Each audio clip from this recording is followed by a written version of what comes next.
WKAB, TV 32, Montgomery. Here comes Van Tippen. With 6 seconds, he's in the game. My heart won't stand it. He missed a 52-yarder earlier, wide left with the wind.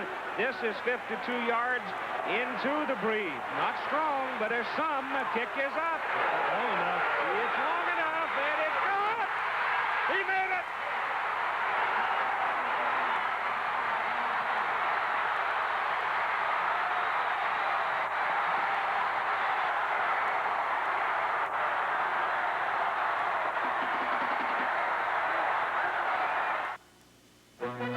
ABC Sports presents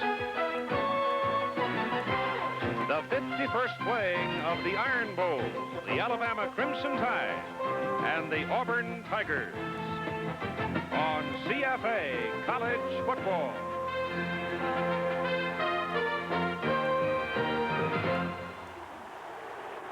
War Eagle, the Auburn Tigers into Legion Field in Birmingham.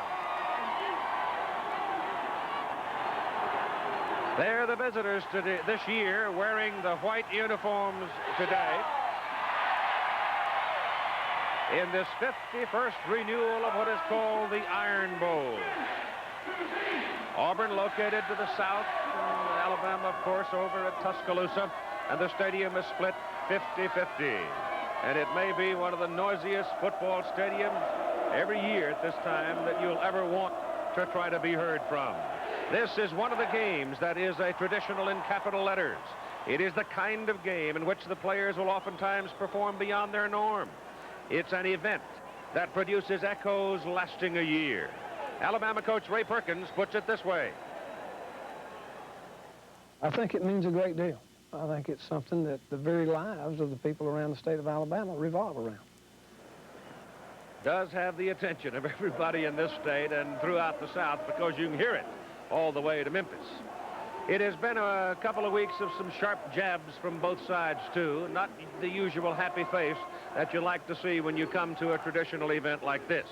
Both these teams are headed for bowl games. Alabama will go to the Sun Bowl if LSU defeats Tulane. If LSU should lose, then the Sugar Bowl is still in position to invite Alabama if Alabama can beat Auburn. But there are 2 scores to be decided before any decision is going to be made about which team will play Nebraska in the Sugar Bowl. The Auburn Tigers will go to the Citrus Bowl regardless to play Southern California on New Year's Day. We have been very lucky with the weather today. It was mucky last night, wind and rain, but the temperature's quite comfortable today, and we have only a 30% chance of rain, and that is expected to come very late. And now the crowd is starting its roar on the Alabama side of the field, and we have heard the Auburn roar. And as soon as the Crimson Tide comes out of the tunnel, you'll hear the Alabama roar.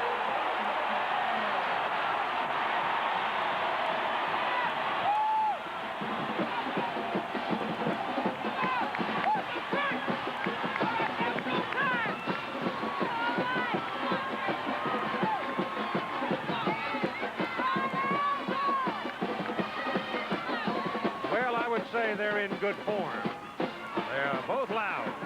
This is a good matchup. And Auburn coach Pat Dye figures one of the old basics will be one of the factors in deciding the outcome. I think that the kicking game is going to be a very important factor in the ball game. And particularly if the weather's bad, it could, it could be the key in the ball game, to play the specialty teams and the kickers.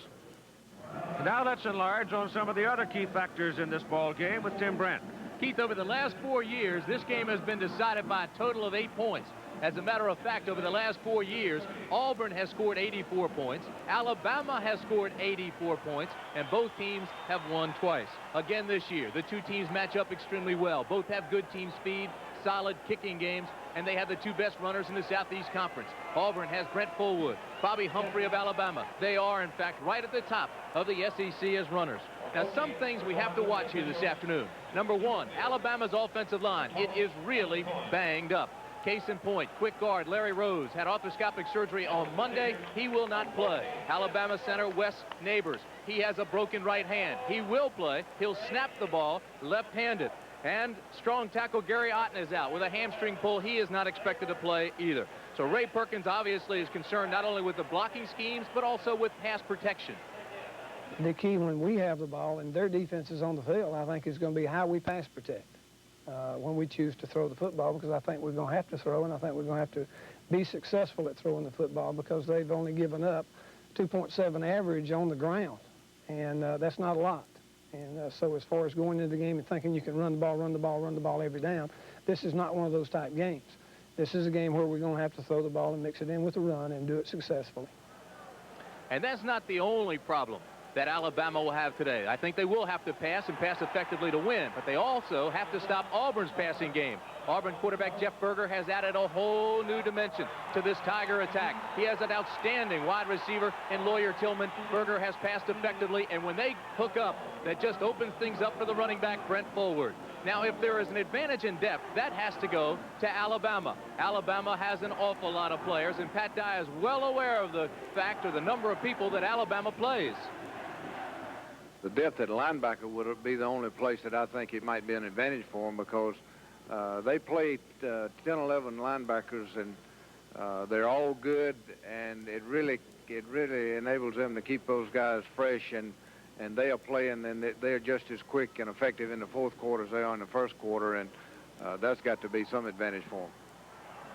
Everybody is talking about, everything seems to indicate another close game that will come down late into the fourth quarter. But to get to that fourth quarter, both teams have to play well early. Now, I see a tremendous opportunity here for All-American linebacker Cornelius Bennett of Alabama, maybe Kurt Crane, the linebacker for Auburn, to make a big play early, maybe set the tempo.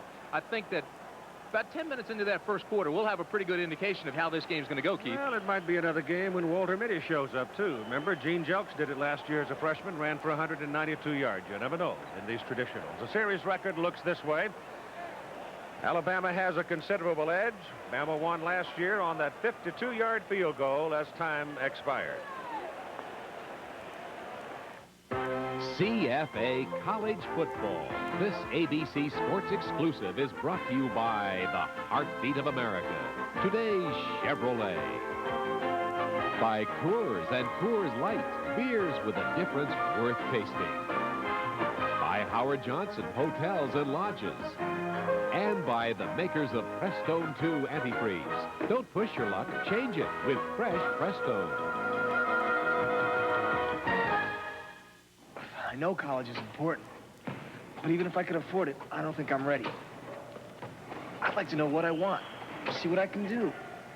I could do it in the Navy. The new Navy College Fund plus GI Bill can set aside $18,000 toward a future education. Look at it this way. Serve your country first, get a great return on your investment.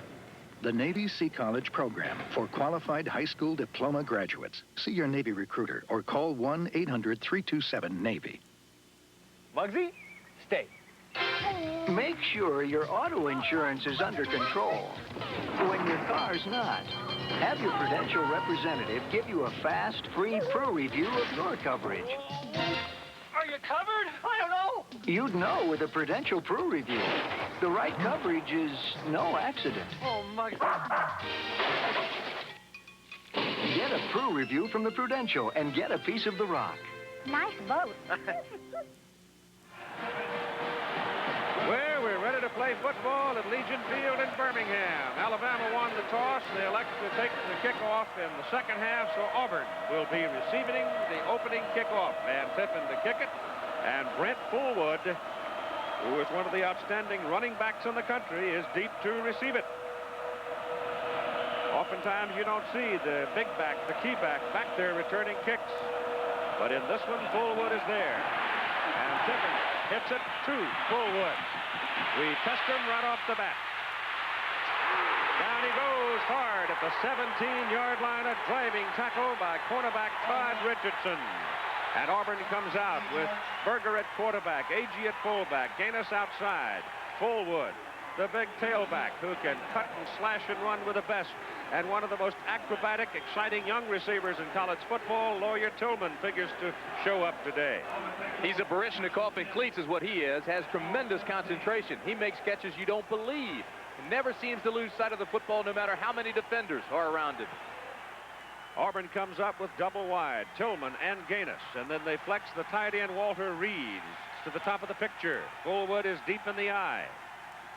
And Auburn goes from its 17-yard line. The toss sweep, and waiting is Cornelius Bennett. Bennett moving back and forth, in and out of the Alabama defensive scheme, and he was right there, and he decked Fullwood for about a half-a-yard loss. The Auburn offensive front is anchored by Ben Tamburello. Everybody's All-American at 6'3", 270. They're big across the front, 255, 240, 270, 235, and 270. And Reeves, the tight end, 6'4" and 240. Second down, 10 and a half, and Berger back to throw. Gets his pass away to the sideline. Caught by Lawyer Tillman just beyond the 30 and good for a first down. The defensive alignment for Alabama. The linebackers outside are very quick. You just saw what Cornelius Bennett can do. And I think inside today, Wayne Davis could have a big day because Auburn likes to attack you off the tackles.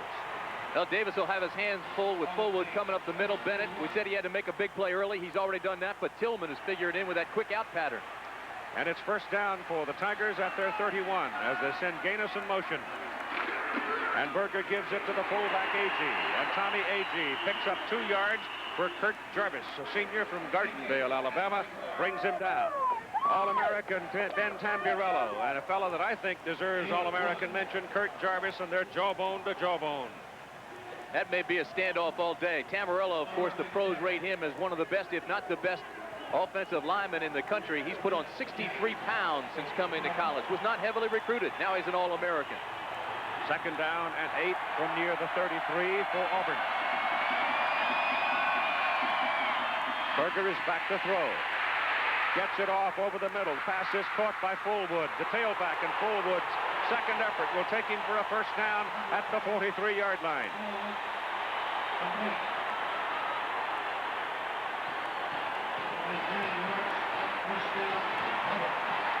This play is just set up nicely. Watch, they'll drive everybody deep. And Berger, with the play action now, will look deep and then stop and throw back underneath the Fullwood. Here he is now on a quick release. He's the Iceman, the safety valve, because the pressure was coming from the outside. Boy, that's an ideal situation to get Fullwood back in the secondary. But Alabama's running to the ball quite well, too.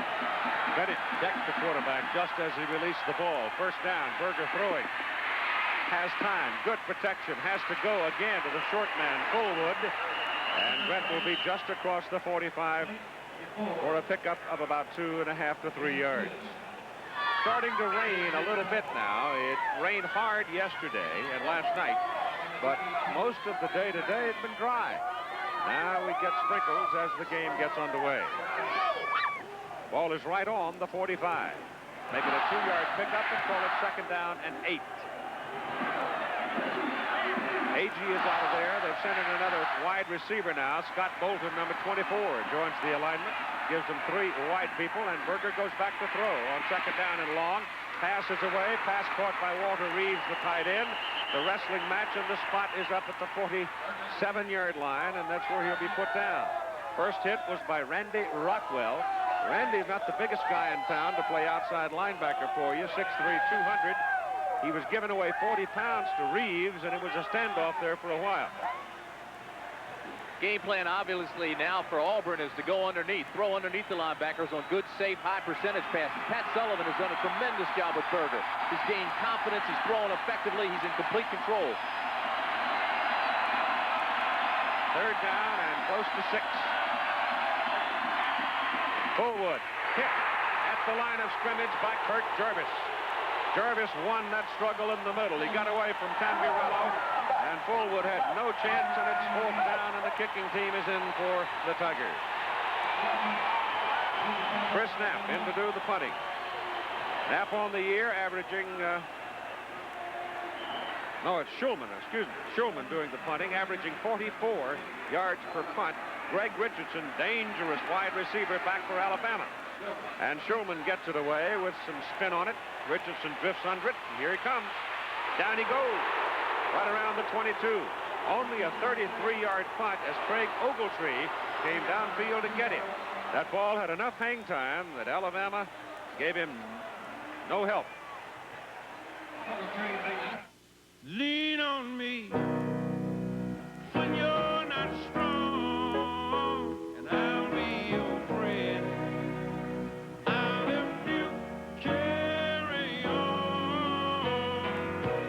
want power that works. Lean on the 350 V8, now available in every full-size Chevy. Now fuel injected for the most power and torque of any half-ton pickup.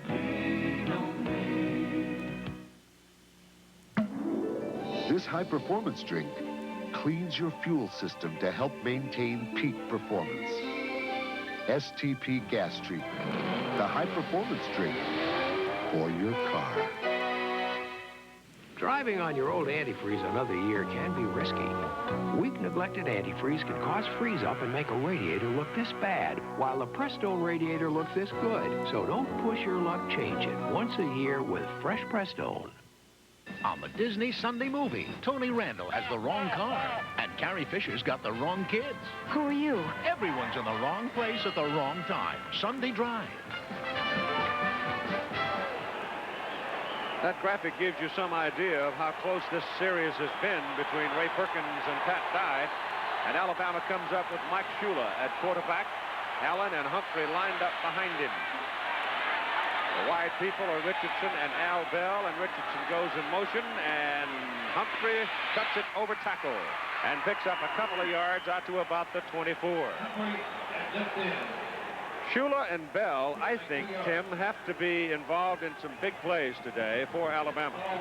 I got the impression yesterday, visiting with the coaches over in Tuscaloosa, that they're going to have a few new wrinkles today. We're going to see some new formations. They've had 2 weeks to prepare for this game. I wouldn't be surprised to see Albert Bell throw a pass today. Second down and 8 from the 24 for the Tide. And Shula gives the ball to Humphrey. He is lassoed at the 26 by Edward Phillips, inside backer. Wes Neighbors, as Tim told you a few minutes ago, playing with a broken right hand, snapping left-handed. That's not new for him, though, Keith. He had the same problem in the spring. He injured that right hand in the spring and snapped left-handed, did it effectively. Threw a pretty good block, clogged things up in the middle. Ball is just over the 25, where it is third down and about 7.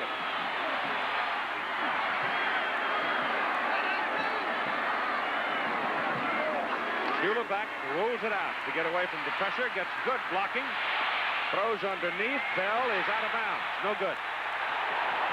Al Bell could not stretch his 6'1" frame enough to keep a foot in bounds. He was, however, open.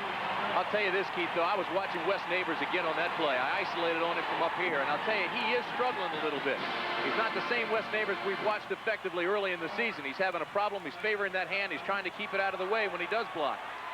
Watch Neighbors now. This is what I'm talking about. Watch the right hand now, okay? Now he throws the block. You can see how the hand doesn't get in the way there. He's just kind of throwing that baby around. Brings up fourth down as Alabama fails to get a first down, and Chris Moore is in to punt, averaging just over 42 yards per punt. Trey Gaines is back to receive it for Auburn, a line drive kick. He's got some help back there. Works to the sidelines, and there he is pinned down. But Auburn comes out of it with very good field position, a 41-yard punt for Moore. Gaines comes up with an 11-yard return, and Auburn owns the football, first down at their own 45-yard line. 9:33 to go in the first quarter.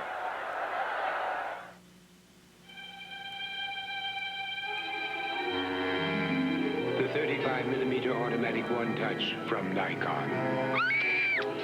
It puts great photography at everybody's fingertips.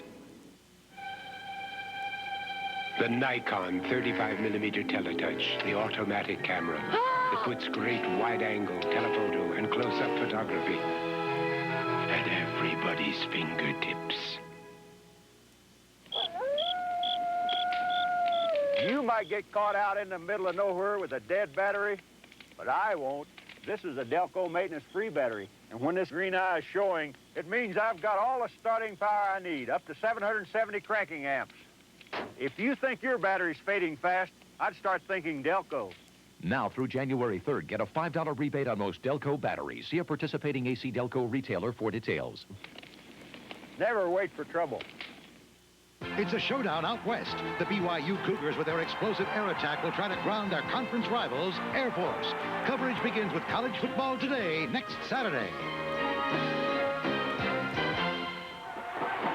The Tigers come up with the same alignment that started started the ball game. Berger at quarterback, 4 out of 4, 27 yards. The Tigers picked up a couple of first downs in their first possession, and he's throwing on first down, high and off the hands of Lawyer Tillman. He went about 4 feet in the air and couldn't rope it in. Tillman averages a little over 21 yards per catch. He is a big play man, and he's only a sophomore, and I think destined to be one of the great wide receivers in the game. 6'4", 220 pounds. Interesting how they set that play up, too. The first several passes were underneath the linebacker, short, high percentage passes. Then they sent him deep that time. It was tipped. Freddie Robinson almost picked it off. But he was open. Had the ball been lower, he makes the catch. 2nd down and 10. Here goes Fullwood. Slashing off tackle. Has his legs taken from under him. I mean, picked up and thrown down by Greg Gilbert, inside linebacker. Another 200-pound linebacker, and he decked him at midfield. Fullwood is quite a story. Certainly frustrated at times playing behind Bo Jackson at Auburn, but now he trails only Bo and James Brooks and Joe Cribbs on the career rushing list. But the most phenomenal statistic of all is that almost half of his career yards, 1,246, were gained this season. 8.5 yards a carry. He's out right now. Tim Jesse comes in, a senior from Up, at the I-back position, and Berger throwing on 3rd down. Throws underneath, goes to the fullback, Agee. Tommy Agee puts his helmet down and gets his first down at the Alabama 42-yard line. First time Auburn has crossed midfield, and Alabama, of course, had only 3 plays in the punt.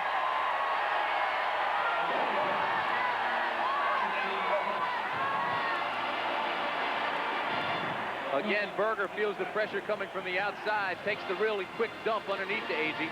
Boy, there's nothing you can do about that pass. Just hit the Iceman underneath the safety valve and let him run for the first down. Anytime you get a fullback down in that secondary. Vincent Harris is in there at fullback now, number 21. Berger stays with the air game. Sets up a screen, drops it to Jesse. And Jesse goes across the 35 and down inside the 34. That's a first down play that's good for about 9 yards, where Jarvis and Cooper brought him down.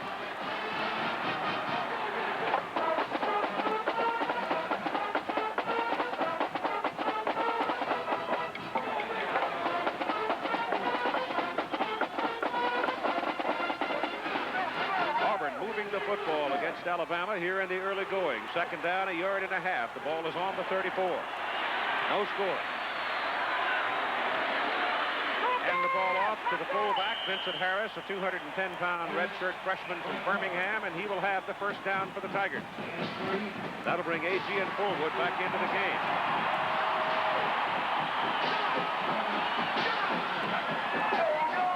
Both these teams, in studying the rosters and the amount of playing time given to people, both coaches preparing people for next year. They've been doing it all season long. Ball is just inside the 31. First down for Auburn. The Alabama 31. Bolton is back in. Gaines is out at wide receiver, and Berger on first down throwing. Going big. End zone, Tillman.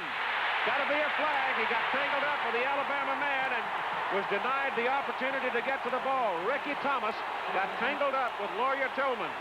I told you Tillman is 6'4", 220, and he is a tough customer to handle. That'll be a 15-yard pass interference penalty. Mac Gentry is the referee.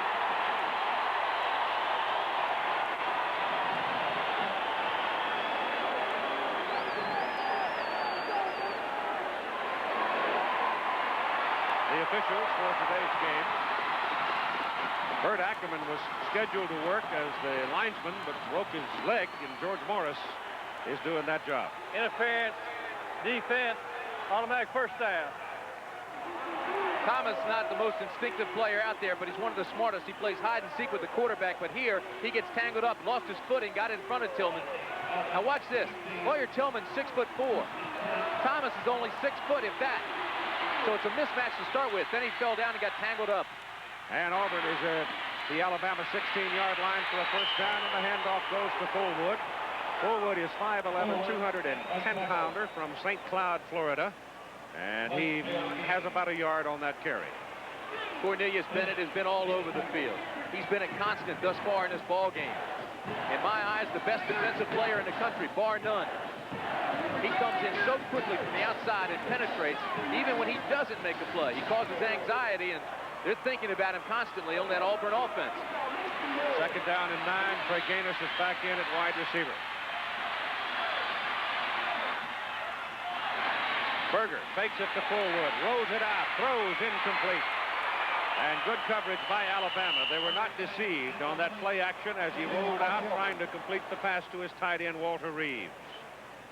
Dangerous play, ill-advised, shouldn't have thrown the ball. Came out on the naked reverse and thought that he would send the motion one way, come back the other, and have a man all by himself in the flats. But instead, Alabama players stayed at home, and there were 4 red jerseys around the receiver. Awfully dangerous.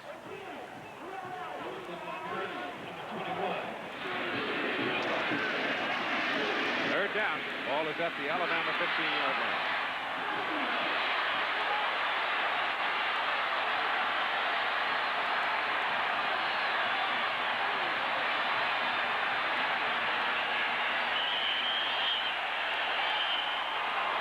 I think the clock ran out on him. I think he was checking off, lost sight of his clock, and burned it, and it'll cost him 5 back to the 20. They are in Chris Knapp's range, however. So Auburn does have a chance here unless they pick up another major penalty. I think Berger was confused. Alabama came up, put 8 men up there in the line. They had the linebackers even tugged nicely up into the line of scrimmage. Only 3 defensive backs. He tried to read it, didn't know whether to check off, called time, and consequently he waited too long, and the clock ran out on him.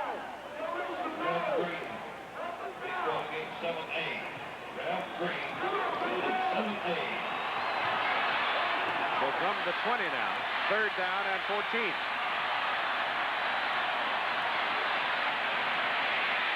Berger's pass is away and thrown right into the hands of number 31, Steve Wilson. Interception, Alabama. Todd has the ball. Pressure got him.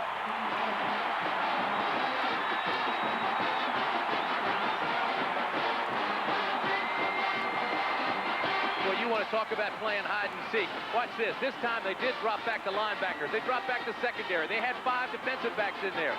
Wilson was playing free in the back, just kept playing hide and seek with the quarterback. They threw it into the zone, and he picked it off. It just looked like Berger was confused.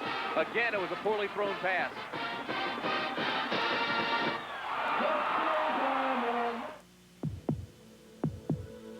Listen to the heartbeat.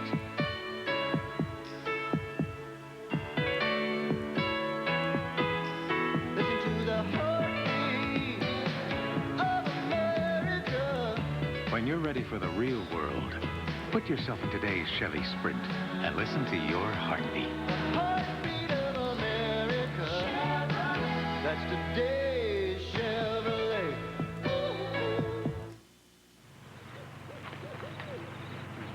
Thanks. You know, it kind of makes you wonder. I mean, why does Coors develop their own special boiler? Have their own fleet of refrigerated trucks? They even designed and built their own malt house. Well, there's this saying, when you want it done right, do it yourself. This is right. The last 4 Auburn-Alabama games have been decided by a total of 8 points.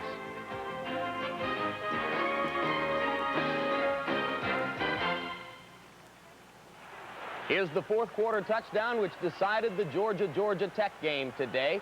As Lars Tate scored his 3rd touchdown of the day for the Bulldogs, they win 31-24 over Tech, snapping Tech's 2-game win streak in the series. The Dogs, at 8-3, now go on to Tampa to play Boston College in the Hall of Fame Bowl. Keith?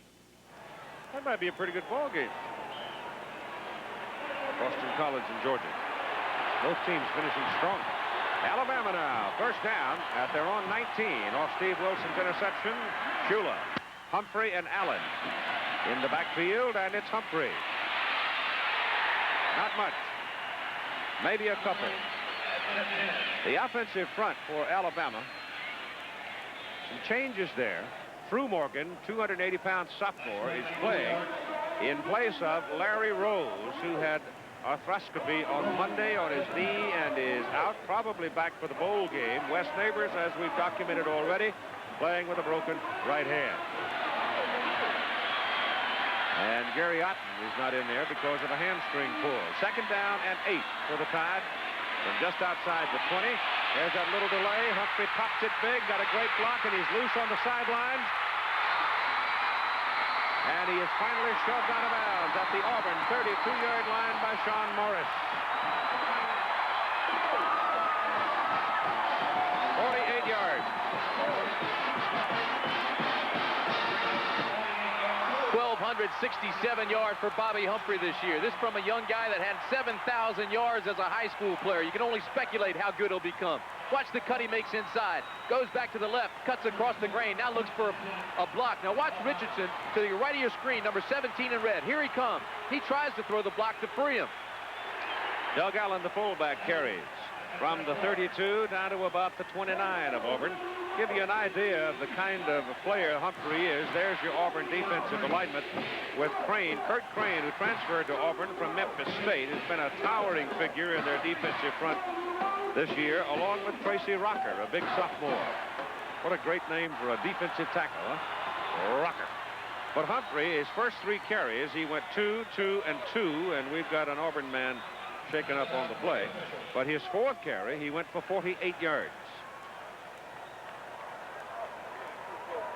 The Auburn player is not on the field. He was injured, apparently, in the play in which Humphrey was shoved out of bounds, and he is down on the sidelines. Humphrey's just a sophomore, became the first freshman ever at Alabama to go over 100 yards 2 consecutive games last year. That was as a freshman, one of the nation's best freshmen and one of the top programs. This year, he's done it 6 times and just seems to get better and better. He's got sprinter speed.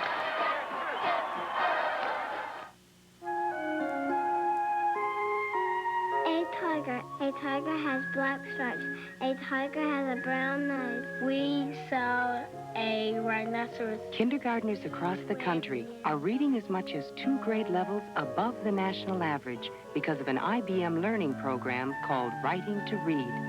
Using personal computers and other tools, it helps them convert sounds they can say, See the word pig. into sounds they can write and read. A frog eats insects. A frog eats bugs. I've been involved in a lot of innovative programs. This is the first one that I feel will stay forever. I think Writing to Read is here to stay. I see a tiger. A tiger sees me. Tigers live in the sea. The end. To learn more about Writing to Read, write IBM, Box 446, Montvale, New Jersey. When you remember moments from this Alabama-Auburn series, it's hard to stop. You could go a month. Certainly 1985 worth remembering. Auburn's Bo Jackson, the Heisman Trophy winner, almost contained. And Alabama freshman Gene Jelf stole the show, totaling 192 yards, including the 74-yard touchdown sprint. Van Tippen kicked the famous 52-yard field goal to win for the Tide 25-23. Sean Morris, the Auburn player, injured on the last play, trying to walk off a dings of what appears to be the knee area. He's trying to walk it off. Sean, the son of Larry Morris, great All-American linebacker and All-Pro. Played at Georgia Tech and played with the Chicago Bears. It is 2nd down and 7 for Alabama at the 29 of Auburn. And this is Bobby Humphrey. He's loose. He's down inside the 5. 1st and goal, Alabama. And the Auburn 4.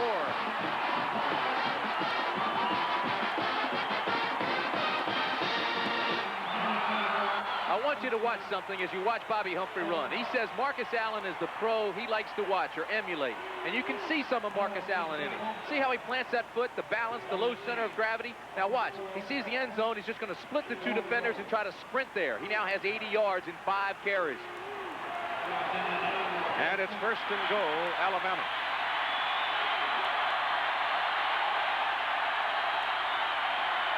Humphrey again. To about the 2. Picked up a couple of yards on that carry.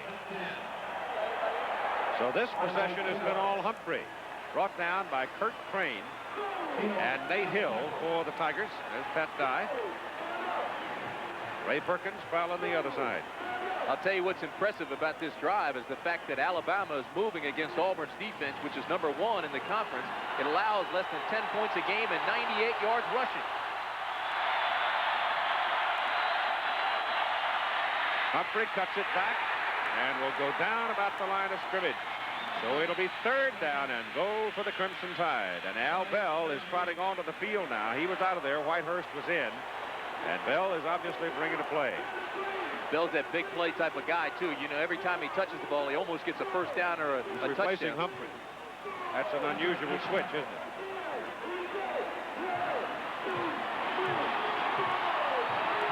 So Doug Allen stays in as the lone remaining back. Bell is in at wide out. On 3rd and goal from near the 3, Schuler back. Throws it in the corner. Touchdown! Tight end. Angelo Stafford.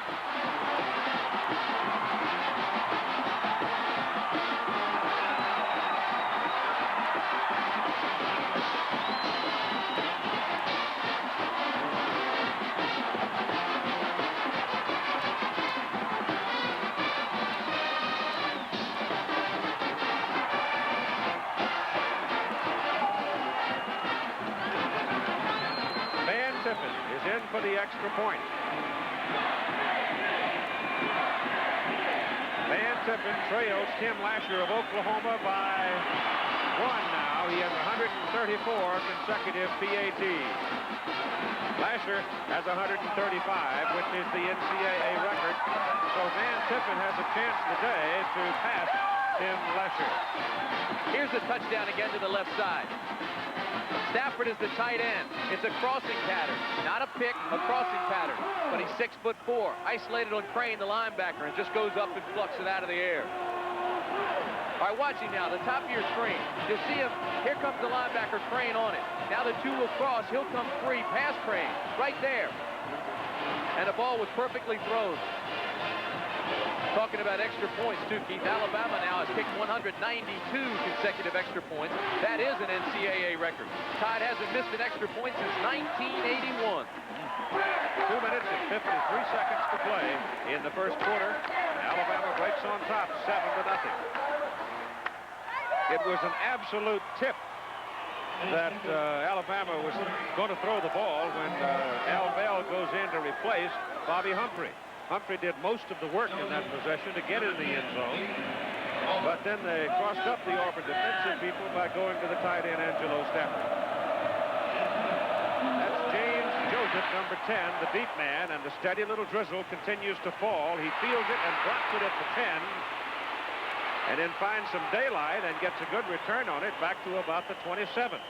Humphrey had 78 of Alabama's 82 yards in that touchdown drive. The New York Giants go west to San Francisco. Giants, a lot of people think, may be the best team in the NFL right now. The 49ers bouncing back with some solid performance as Joe Montana returns from back surgery. So it's a big, big ball game for the 49ers. And the Giants. Giants play the 49ers, then go to RFK Stadium to play the Redskins. Right now, they're tied at the top of the NFC East. 7-0, Alabama lead, Auburn's ball. First down, they're 27. Berger pitches back to Fullwood. You don't think that man can run? Look at that. He was a half a step from being long gone all the way to the Alabama 41-yard line where Robinson and Booth brought him down.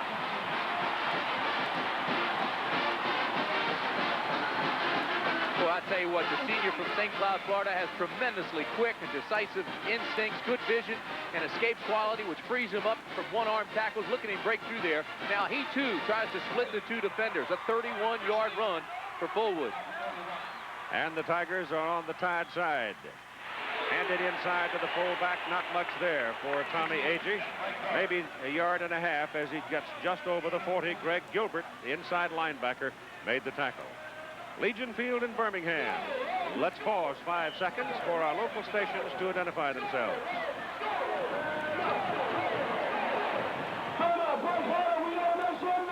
Alabama driving 82 yards for a go-ahead touchdown. Auburn trying to respond now. The Tigers were knocking a little while ago, and Berger threw an interception. Second down and 8. Berger back throwing again. Gaines is on the wide side. Go underneath to Fullwood. And Fullwood trying to hammer that cornerback over there. Bangs into, well, actually it wasn't a cornerback. It was Rockwell, an outside linebacker who had dropped into the short zone, and he's held up a yard short of his first down. Rockwell making the tackle. Pat Dye was asked recently to compare Brent Fullwood and Bo Jackson, and Pat said Bo's an outfielder, Brent's a running back. 3rd and a yard.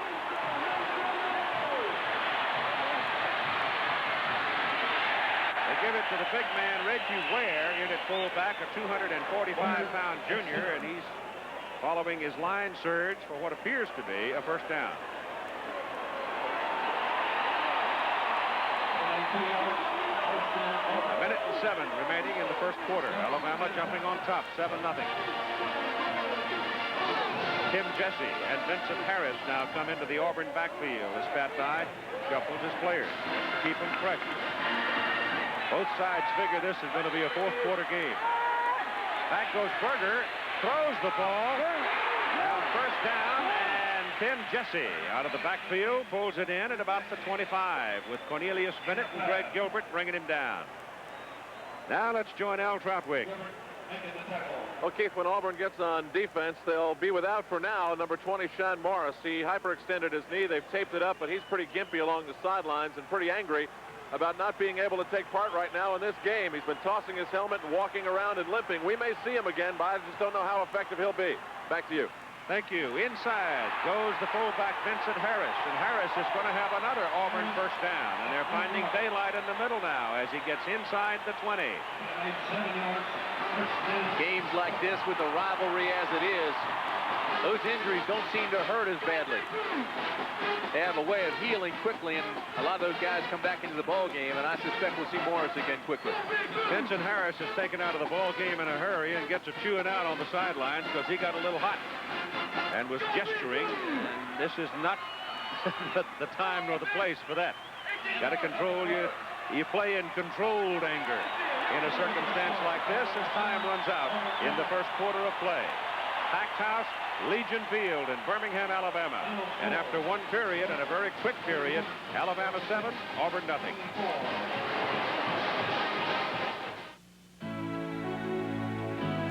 Fire Brewing.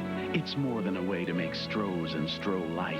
It's a family tradition, passed down from one generation to another for over 200 years.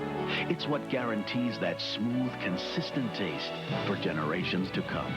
Now you're talking Stroh's. Now you're talking beer. Now you're talking good times. And Stroh's is spoken here. Why is the world-famous Metropolitan Life representative weighing and measuring us? MetLife has always been concerned about health. I didn't know that. For years now, MetLife has published useful tables showing the best weight for your height. And they've set aside $4 million for a program to expand health education in schools. I didn't know MetLife was that concerned about health. Get Met. It pays. So the issue is clear.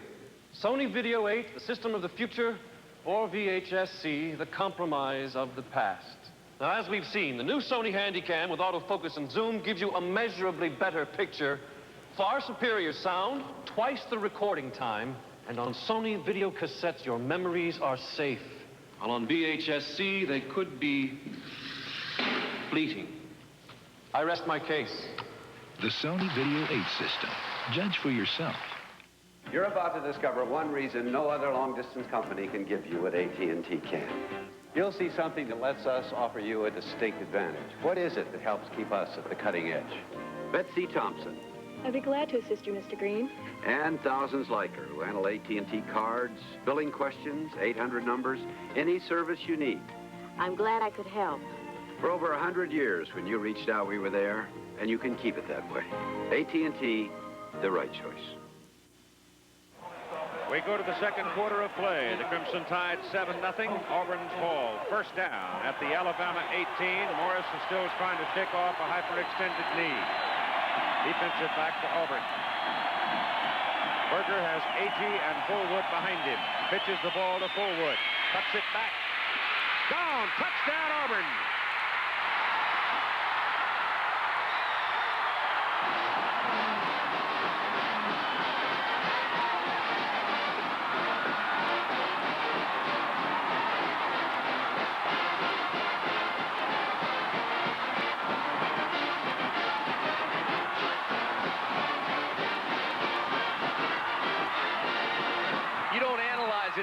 admire it. You know, all the great Auburn backs in the past, guys like James and Bo Jackson and Joe Cribbs and William Andrews, and there have been some great ones, Keith. Fullwood is probably the best breakaway threat they've ever had. The extra point kick was good by Chris Knapp. And so Auburn responds and ties it as Fullwood goes 18 yards.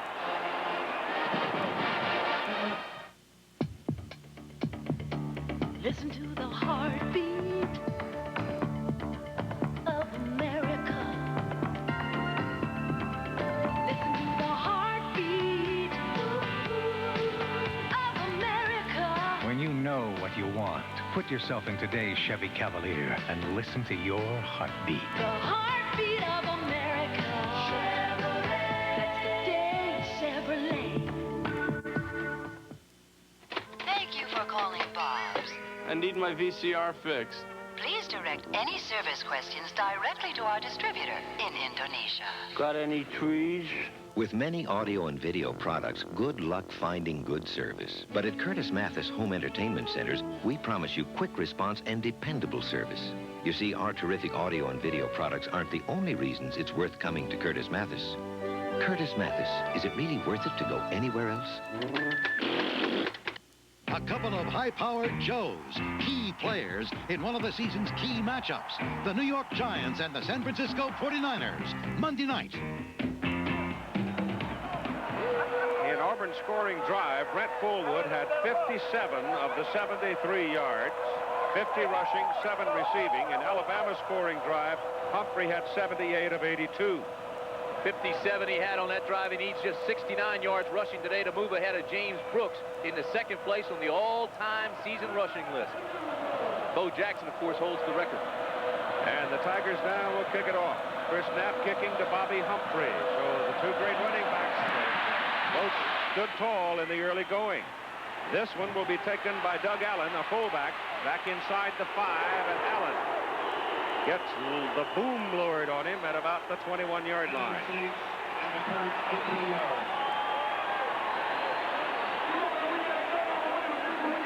Now, if you're a defensive back, it's almost impossible to stop this kind of style. He's got such great vision. His cuts are so sharp, and here it's just a sprint. Call it the 20 for Alabama. First down. Gene Jelks is now in the backfield at tailback for Alabama. That's Angelo Stafford, tight end going in motion, and they run the play that direction. And Jelks, who weighs 170 pounds and had such a big game a year ago, he ran for 192 yards in Alabama's 25-23 victory. One of them a 74-yard touchdown streak. And you give that little guy some daylight, and it's just see you later. You just don't catch him. Picked up 2, second down, 8.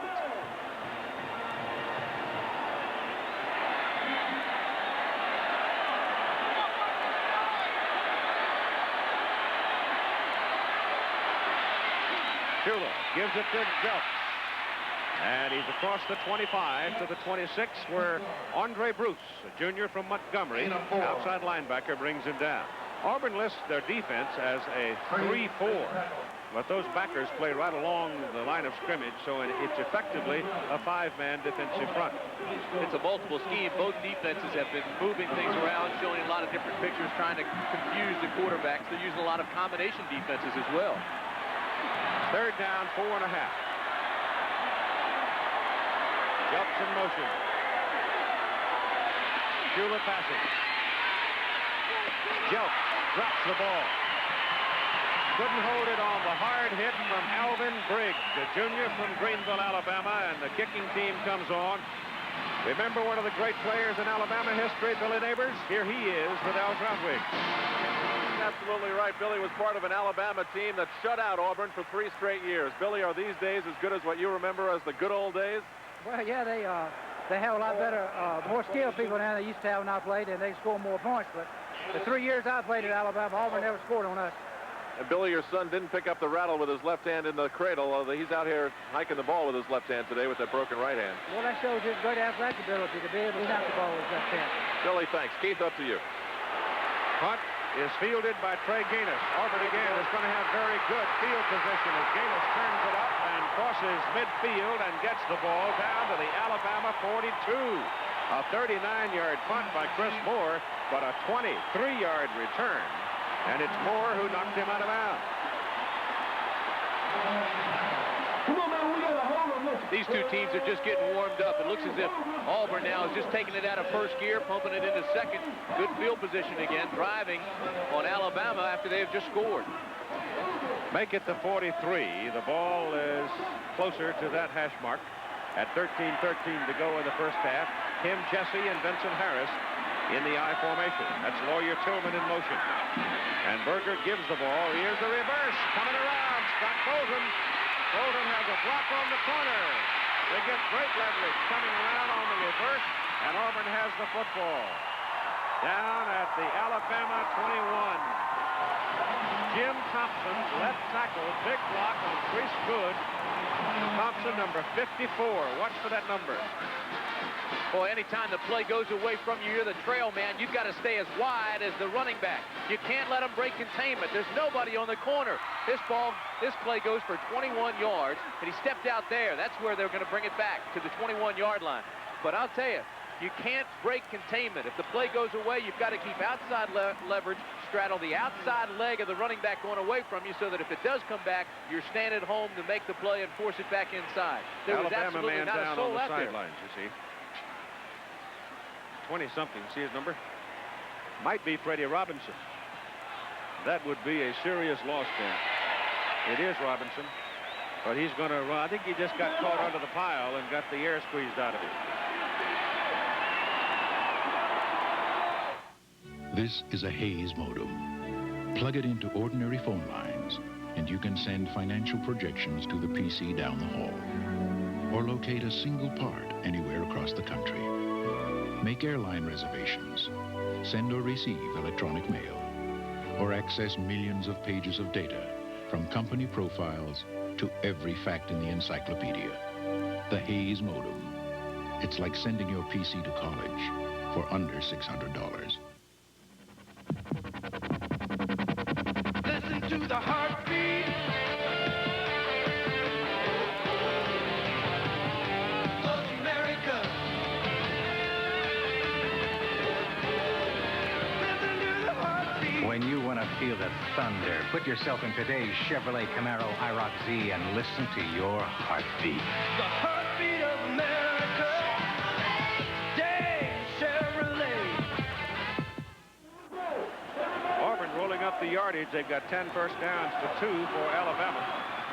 Picked up 92 yards on the ground and 56 in the air. Vincent Harris now the fullback with Fullwood back at tailback, and Harris has the ball. Breaks a tackle at the line of scrimmage, and he's hot today. He runs for a first down to the 10. Picked up 11 yards on the play. Cornelius Bennett finally brought him down. Two things I want you to look at here. Number one, these are the first quarter stats. Alabama had 85 yards rushing against a defense that only gives up 98 yards rushing a game. And then rushing and passing for Auburn. 53 yards rushing, 56 passing. Now that was 10 plays running, 11 plays passing. Very balanced attack. Agee back in at fullback. Ball is marked just outside the 10. Fullwood. Touchdown Auburn. Penalty flag. Hold it. Hold on to the flag. Holding Auburn. The referee, Mac Gentry, threw it. And he threw it just as Fullwood hit the stack. And somebody in white holding somebody in red.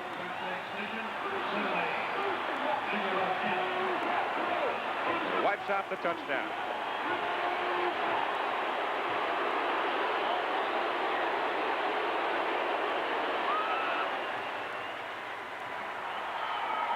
Holding, offense, first down.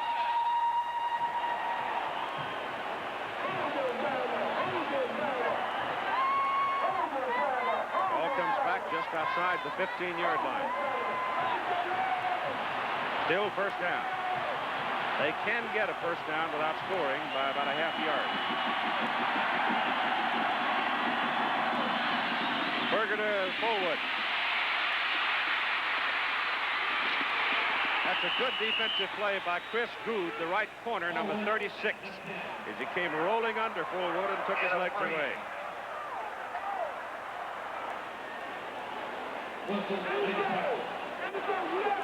Gain on the play is to the 12. Where it's second down and about 12.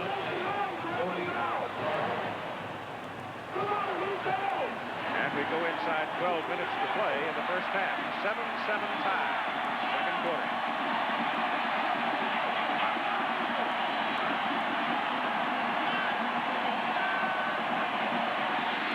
Berger to throw. Swings it out, incomplete. And he's lucky to get that one back. Big Cliff Thomas was over there and almost pulled it in. I think Cliff Thomas learned a lesson because the last play he lost containment. Now this time he sees Fullwood getting out into the flats, coming around on the little belly pattern, and he kind of breaks back off now. You see him to the right of your screen. See, he just kind of followed him out there. The big defensive tackle and knocked it away. Nice play by Cliff Thomas. See 99, the right hand of your screen, being blocked by 79. Now watch. He'll just kind of break off, get off the block, and tip it out. Third and about 12. Handed off to Vincent Harris at fullback, and Harris is nailed right at the line of scrimmage. I think it was 94 that came flying in there to get him. That would be Anthony Smith. And so it brings up a fourth down, and in comes the field goal unit. Chris Knapp. The tee is put down back near the 19-yard line. So it's 29-yarder. With Brian Schulman, the punter, holding. The snap is good. The kick is up. And the kick is no good. It did not hook back for him, and he missed it. But I should tell you this, that Chris Knapp has a strained muscle in his back, and that may have been a factor.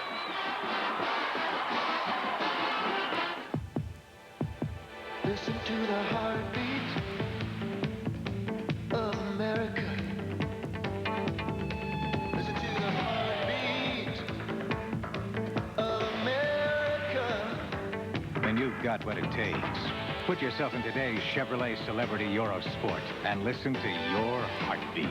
Heartbeat of America. Today's Chevrolet. Is this Howard Johnson? Yes, sir. There's been a lot of changes. You might say we're turning the place upside down. You know, a lot is changing at Howard Johnson. New rooms, new furnishings, and new attention to service. It's different. I like it. 1 second. I'm just straightening up. No matter how you look at it, This is Howard Johnson. we're turning Howard Johnson upside down. It's a showdown out west. The BYU Cougars, with their explosive air attack, will try to ground their conference rivals, Air Force. Coverage begins with college football today, next Saturday.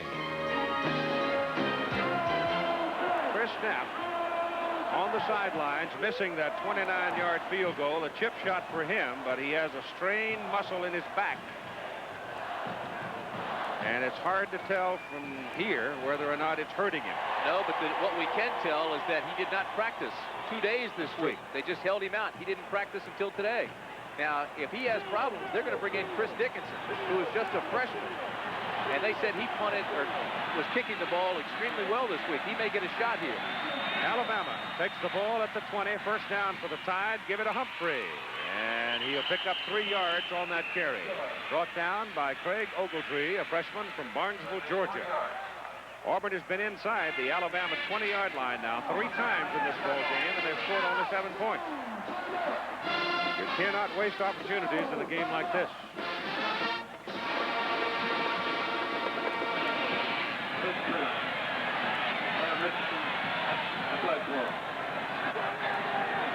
Bell and Richardson are the wide people on second down and 7. Shula gives it to Humphrey again, and he gets outside. Caught from behind by number 90, Brian Smith. Smith at 6'6", 240, a linebacker. Got him by the coattail and slowed him up, and he was brought down. But he's got a first down for Alabama up around the 37. Steady little drizzle continues to fall and get kind of wet now.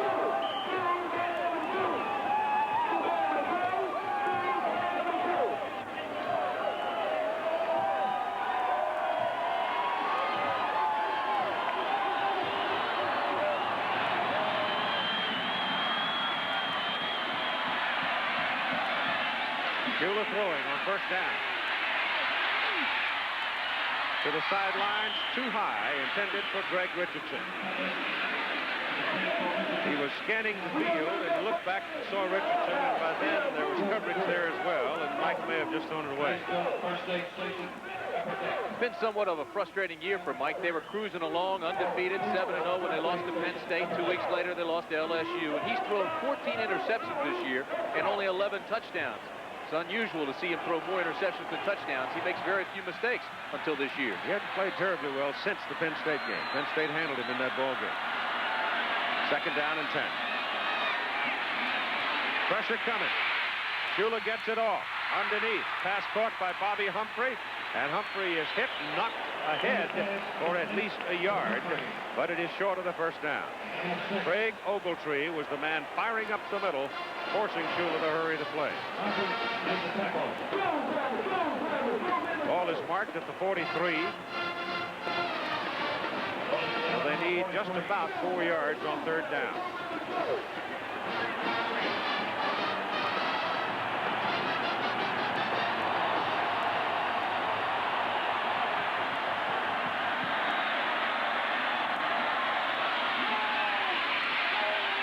Shula has time to the sideline. Pass good to Greg Richardson. Good for a first down at the Auburn 43. Chip Howell made the tackle. Let's watch Richardson here at the bottom of the screen. You'll see him drive the defensive back off. Watch this. See, it looks like he's going to go on a fly pattern and break it long. Well, the bait was taken by Chip Powell, the cornerback, and then it was just a hitch by Richardson, and he came back for the ball, and then Powell had to recover. Powell does not have great speed. He's got maybe 4.9 speed playing in that secondary. From the Auburn 43, first down, Alabama, 7-7 tie. And Shula again throwing on first down to the sideline, and it is off the head. The ball was tipped at the line of scrimmage. Somebody got a big hand up and changed the direction of the ball just enough.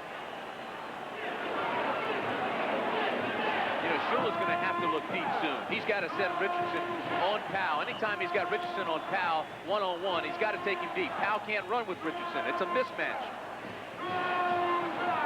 Second down and 10.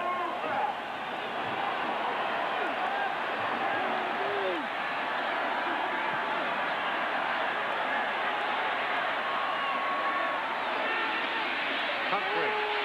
Big hole. First down, Alabama at the Auburn 23.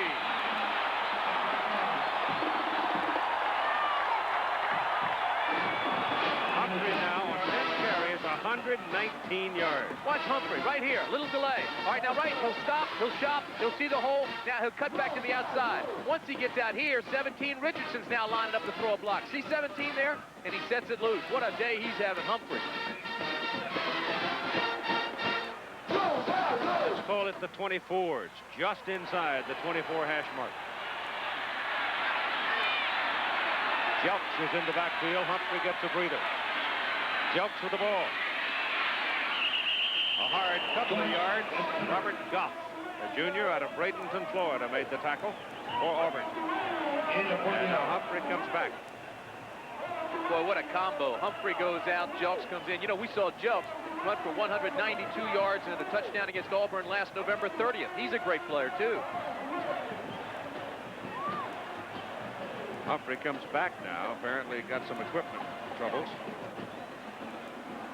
The markers are also tangled up. Oh, that's what it is. The markers are all tangled up on the far side. They got tangled up with some cable or something. I don't know what it is, but they've got a mess. So they've got to unravel that with exactly 8 minutes to play in the first half.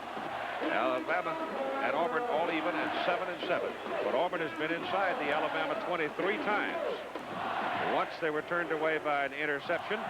And just a few minutes ago, Knapp missed a 29-yard field goal. Bobby Humphrey has 126 of Alabama's 151 yards in this game. John McEnroe will be meeting Yannick Noah or Boris Becker tomorrow in the final of the AT&T Tennis Challenge at 4 Eastern Time here on ABC tomorrow.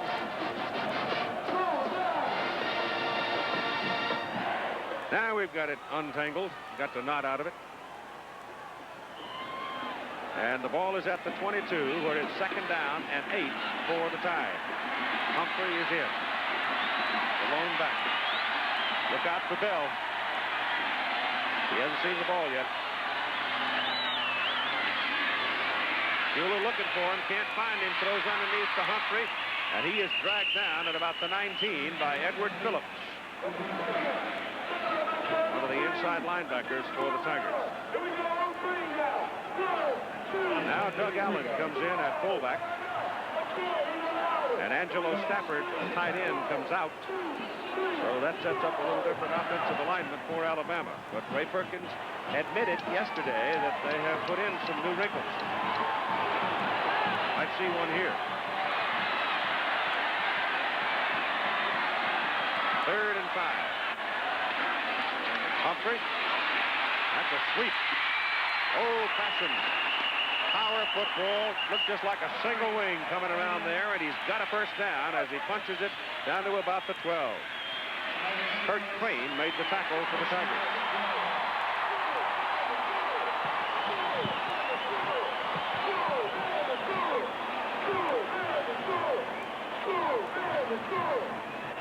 How about that? That's fairly healthy, isn't it? 11.5 yards a carry. Not bad. 6 minutes, 50 seconds to go, first half. First down, Alabama, Auburn 12. That's Humphrey in motion. Here will throw it. Into the end zone, no. Too high, intended for Howard Falk, the tight end. It was a little crowded where he threw that ball. It sure was, and he walked away shaking his head. I don't think he really should have thrown the ball. And Mike, I think, agrees with me after seeing the result. In this possession for Alabama, 69 yards so far, 11 plays to cover that much real estate. Old friend Dirk Russell, Georgia Southern team winning today.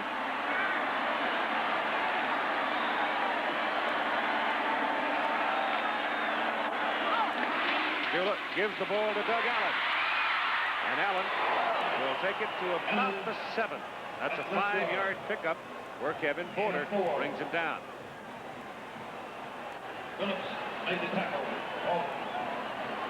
Doug Allen sat out a couple of games mid-season with a knee injury. But we talked to him in the dining hall one afternoon. He says he's rebuilt it. It's stronger than ever, and he feels pretty good.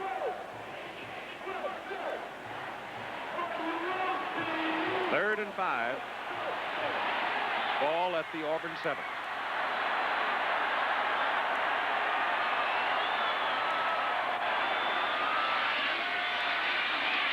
Bueller throws. Humphrey. Touchdown, Alabama.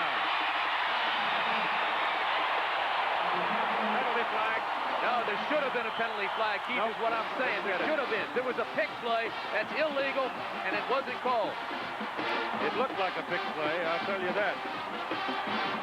But it looked like a classic pick, didn't it? Arthur Johnson and Chip Powell both got picked off. Watch the outside receiver now. Here comes Humphrey. He'll go into the flats. Everybody gets caught in the middle there by Bell.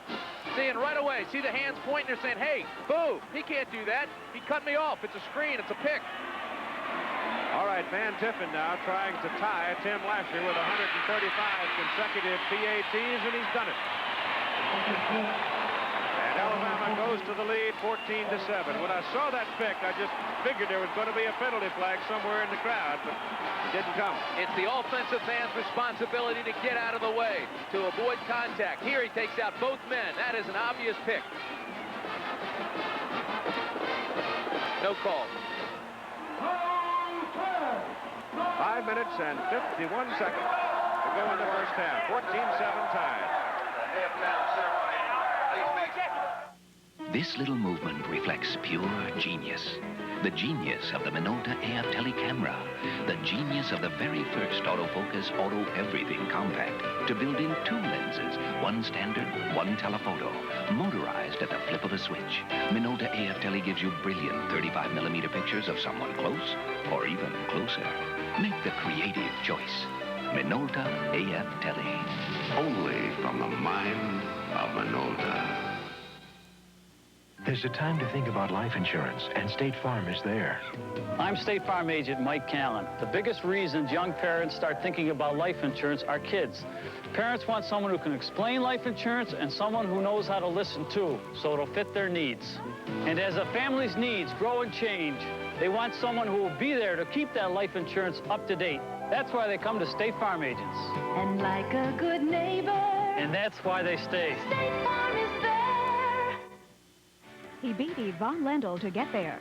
John McEnroe takes on Boris Becker or Yannick Noah in the AT&T Tennis Challenge Final tomorrow on ABC Sports. Every year going into the season, you talk about the pick play and you expect it to be enforced, but you very seldom see it flagged. Short kickoff, high hanger, picked up by James Joseph for Auburn. And James gets back across the 25 to about the 27. Bobby Humphrey, in catching that touchdown pass, has a new Alabama single-season scoring record of 104 points. With that touchdown, he matches the record set by Johnny Musso with 16 touchdowns.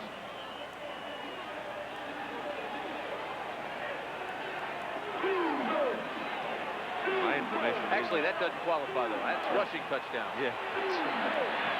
Oh, well. I'm trying to get the record. 27-yard line. And Brent Fullwood is the lone remaining back as Auburn sends 3 wide people out. And Fullwood with the ball comes into the middle, shakes one man, and gets it across the 30 to the 31. Greg Gilbert, a 200-pound sophomore inside for Alabama, brought him down. 5 minutes and 30 seconds to go now in the first half of play with the Tide leading 14-7. We don't need any more water, partner. We got enough.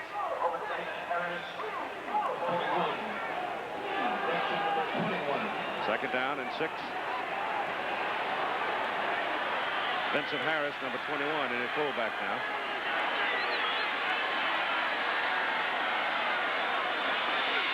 Fullwood with the ball. Still going. Now whistles have stopped it.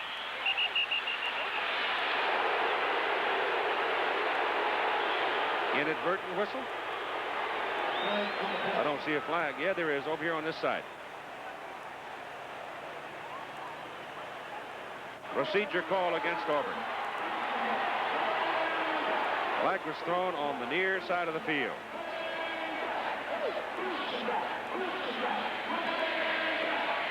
We'll be in the Rockies next Saturday as BYU and Air Force wind up the season. That could be for the conference title and at least a share of it, and a trip to the Holiday Bowl. BYU's in against San Diego State this weekend, tonight. And the Aztecs will have something to say about it as to who wins the WAC this year. Second down, and they're going to call it a loss of a yard. And Berger gets the heat, but gets the pass. Oh, my goodness. It was almost picked off and then caught by Walter Reeves, the tight end. That was almost a look what I found catch. Watch how close this was. Berger has pressure coming from the outside and the inside, but he steps back up in the pocket and drills the ball. Actually, he had that ball in his hand. Went right through his hands. Yeah, that's right. Short gain out to about the 30. And you can call it 7.5 on third down. Tim Jesse and Tommy Agee in the backfield, and Berger's throwing. Gets it off just as he is hit by Derek Thomas, and the pass is incomplete. Derek Thomas, number 55. Coaching staff at Alabama thinks he's going to be a dandy. They really like this young sophomore. Now you'll get a chance to see what happened. Again, it's good pressure all the way around. Jarvis is just driving everybody back into the pocket, so there's no way he can step up. And then the outside pressure comes from the two ends. Boy, Cornelius Bennett was there first. Here's the punt by Shulman. Beauty. Tight spiral on it. Runs Greg Richardson back to about his 22. Retreating some more. Penalty flag as Richardson is thrown down inside the 15 by Alvin Mitchell. And let's see about the flag. Could very well be illegal use of hands or a clip. 48-yard punt.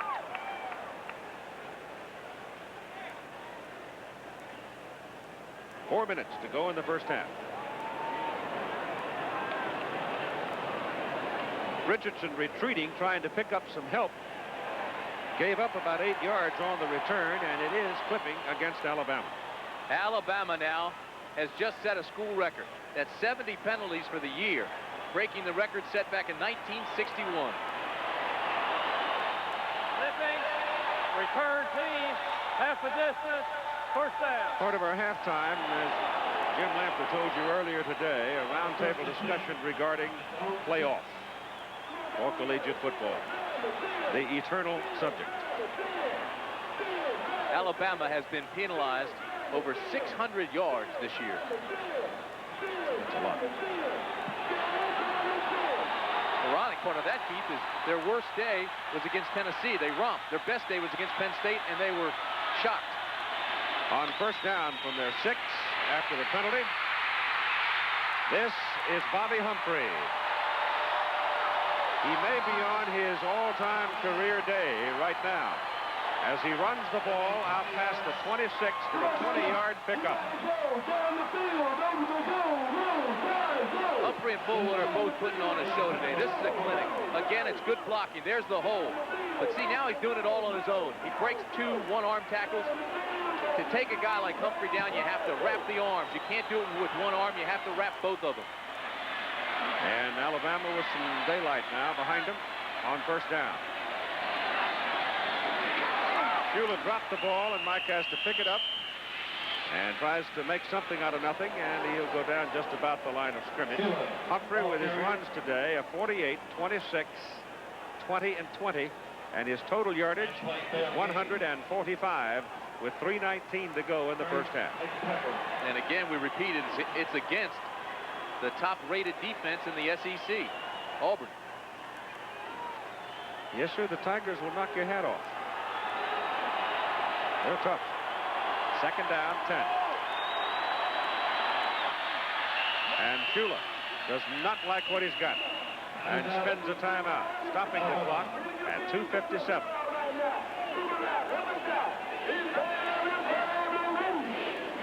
9 Cadillac Fleetwood, 83 Buick Riviera, Mr. Goodwrench has the parts. Pontiac Fiero GT, Parts for virtually every GM car on the road today. Olds Cutlass Cruiser, Genuine GM parts, the kind GM cars were designed to use. GMC Jimmy 4x4, So if your GM car is worth taking care of, 69 Z28 Camaro. take it to Mr. Goodwrench. No one knows your GM car better. No one. The dark can be frightening. It's different. It's mysterious. And a little hard to get around in. But there's nothing to fear with Michelob Dark. Oh, I know. Dark beer. It's bitter. It's for thick-necked guys named Gunter. No! Try Michelob Classic Dark, full-bodied taste that's Michelob smooth. So, be afraid of strawberries with gray hair, but don't be afraid of the dark. CFA College Football. This ABC Sports exclusive is being brought to you by Hayes Microcomputer Products Incorporated. Say yes to the future with Hayes. And by State Farm. Like a good neighbor, State Farm is there.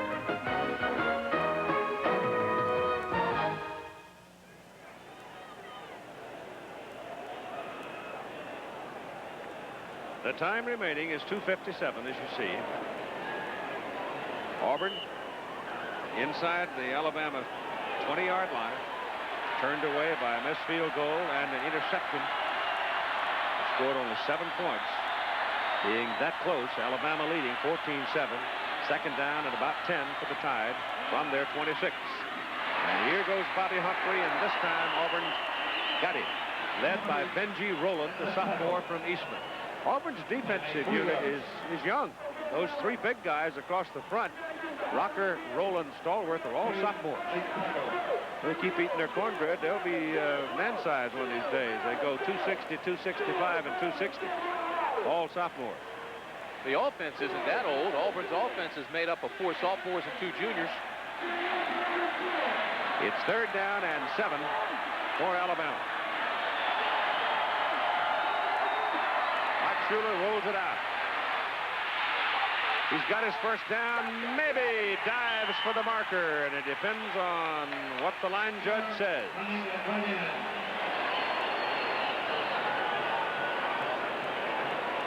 He saw all of that real estate open over there, and he just took off. Obviously, they got those chains out of there in a hurry. And it's a first down for Alabama. They have 9 now in this first half. I remember one time in a UCLA, I think it was UCLA-USC game, and Dennis Dummett was playing quarterback for the Bruins, and he got caught in the sharp tip of one of those markers at the Coliseum in Los Angeles. Stuck the thing in his hip. Old Dennis is tough. He just taped it up and kept on playing. But that woke everybody up to the fact that you really got to get those things out of the way. And they did a good job of it. Yeah, First down for Alabama. They say there's a difference between pain and injury. You can play with pain. That's right. 2 minutes, 11 seconds to go in this first half.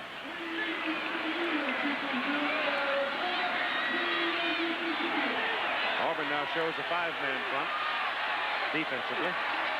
And Bobby Humphrey tries to find some cracks in that defense, and does, moving the ball for close to 5 yards from just outside the 26 to the 36 to the 41. And Humphrey now with 170 yards in the first half.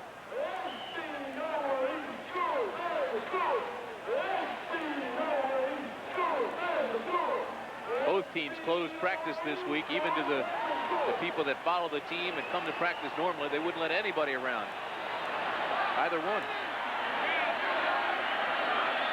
Look out for Bell. No, they go back to Humphrey again.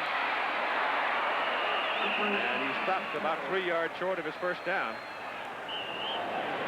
Benji Rowland, the nose guard for Auburn, making the hit on him, and there's your time remaining. Rowland makes the tackle for Auburn.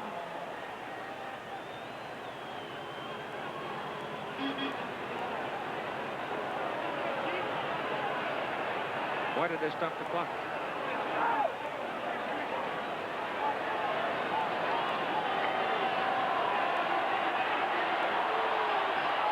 Oh, I see what they're doing. They're moving the team back. They wanted the Auburn sideline moved back a little bit.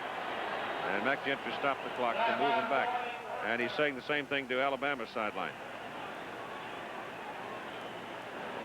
Apparently had some people up in that white area. You're not supposed to be there. Now we'll go on 3rd down and 3 as the clock is rolling again. 1:12 to play, first half. Schuler throwing. Gets his pass away, and it is good to Greg Richardson, and good for nope, it's Al Bell for a first down. Al Bell makes his first reception of the day. He just wanders around out there, and sooner or later, bingo, he'll pop up. But he's got that sprinter speed, though, so you have to respect him. See how soft they're playing on the corner? Alvin Briggs was playing a good 5 yards off of him, expecting that fly, or at least respecting the sprint pattern. And then when he stops and comes back from the ball, you're 5 yards behind him. And it's first down, Alabama at midfield. Clock rolls again now, 50 seconds to go in the first half. They'd like to get down, at least to give Van Tippen a shot at it. Mike Schuler's got to run around and look for some help now, and dumps it short underneath to Bobby Humphrey. And Humphrey is good for 4 yards to about the 46 where Arthur Johnson got it. And Alabama calls a timeout. They're tied with 1 timeout remaining now in the first half, leading 14-7 and 33 seconds to play in the first half. A child and a little dog paint a happy picture. And research in Auburn University's Scott Ritchie Small Animal Program makes that picture even brighter.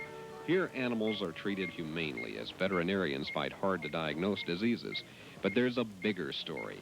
Research into animal heart problems and Auburn's high-tech treatment of colon disease are giving us clues for dealing with similar illnesses in humans. Our work helps our best friend live a longer life and does the same for the rest of us.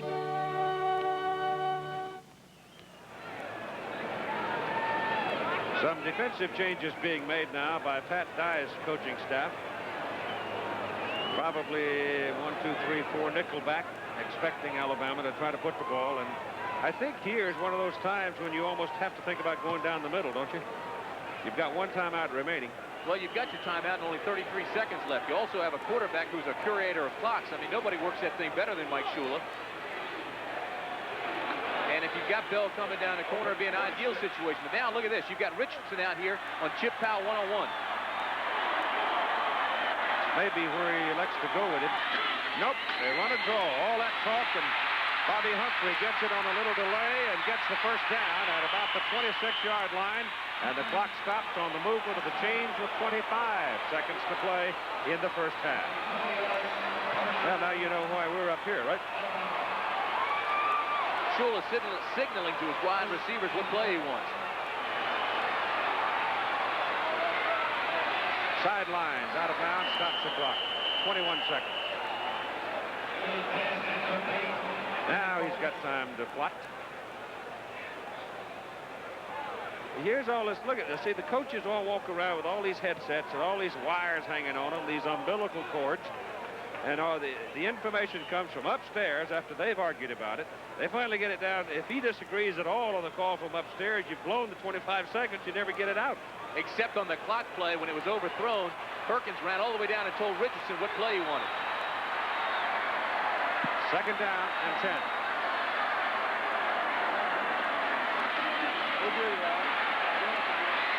He wants Bell going to the corner. Intercepted. Picked off by Kevin Porter. And Alabama is turned away with 12 seconds to play in the first half. The pass was intended for Bell, covered by Briggs, and they didn't figure it on Porter. Porter was the left corner and came all the way across the field to make that interception. It's the way the season's gone for Mike Shula. His 15th interception of the year. Here's the sideline and the pump. Now he's turning it up and going long.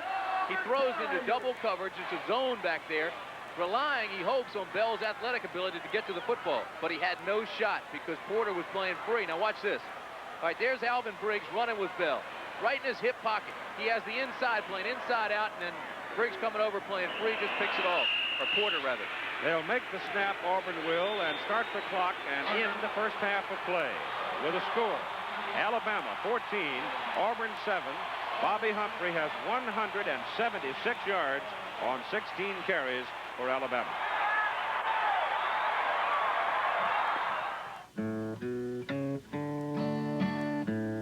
So you think you're a cowboy, but you're only Willie Nelson, a legend in jeans. with a mind to do And those jeans got to be Wrangler Cowboy Cut.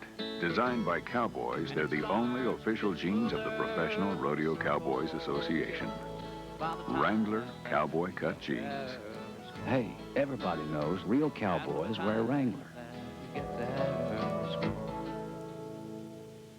It's a Radio Shack Merry Christmas.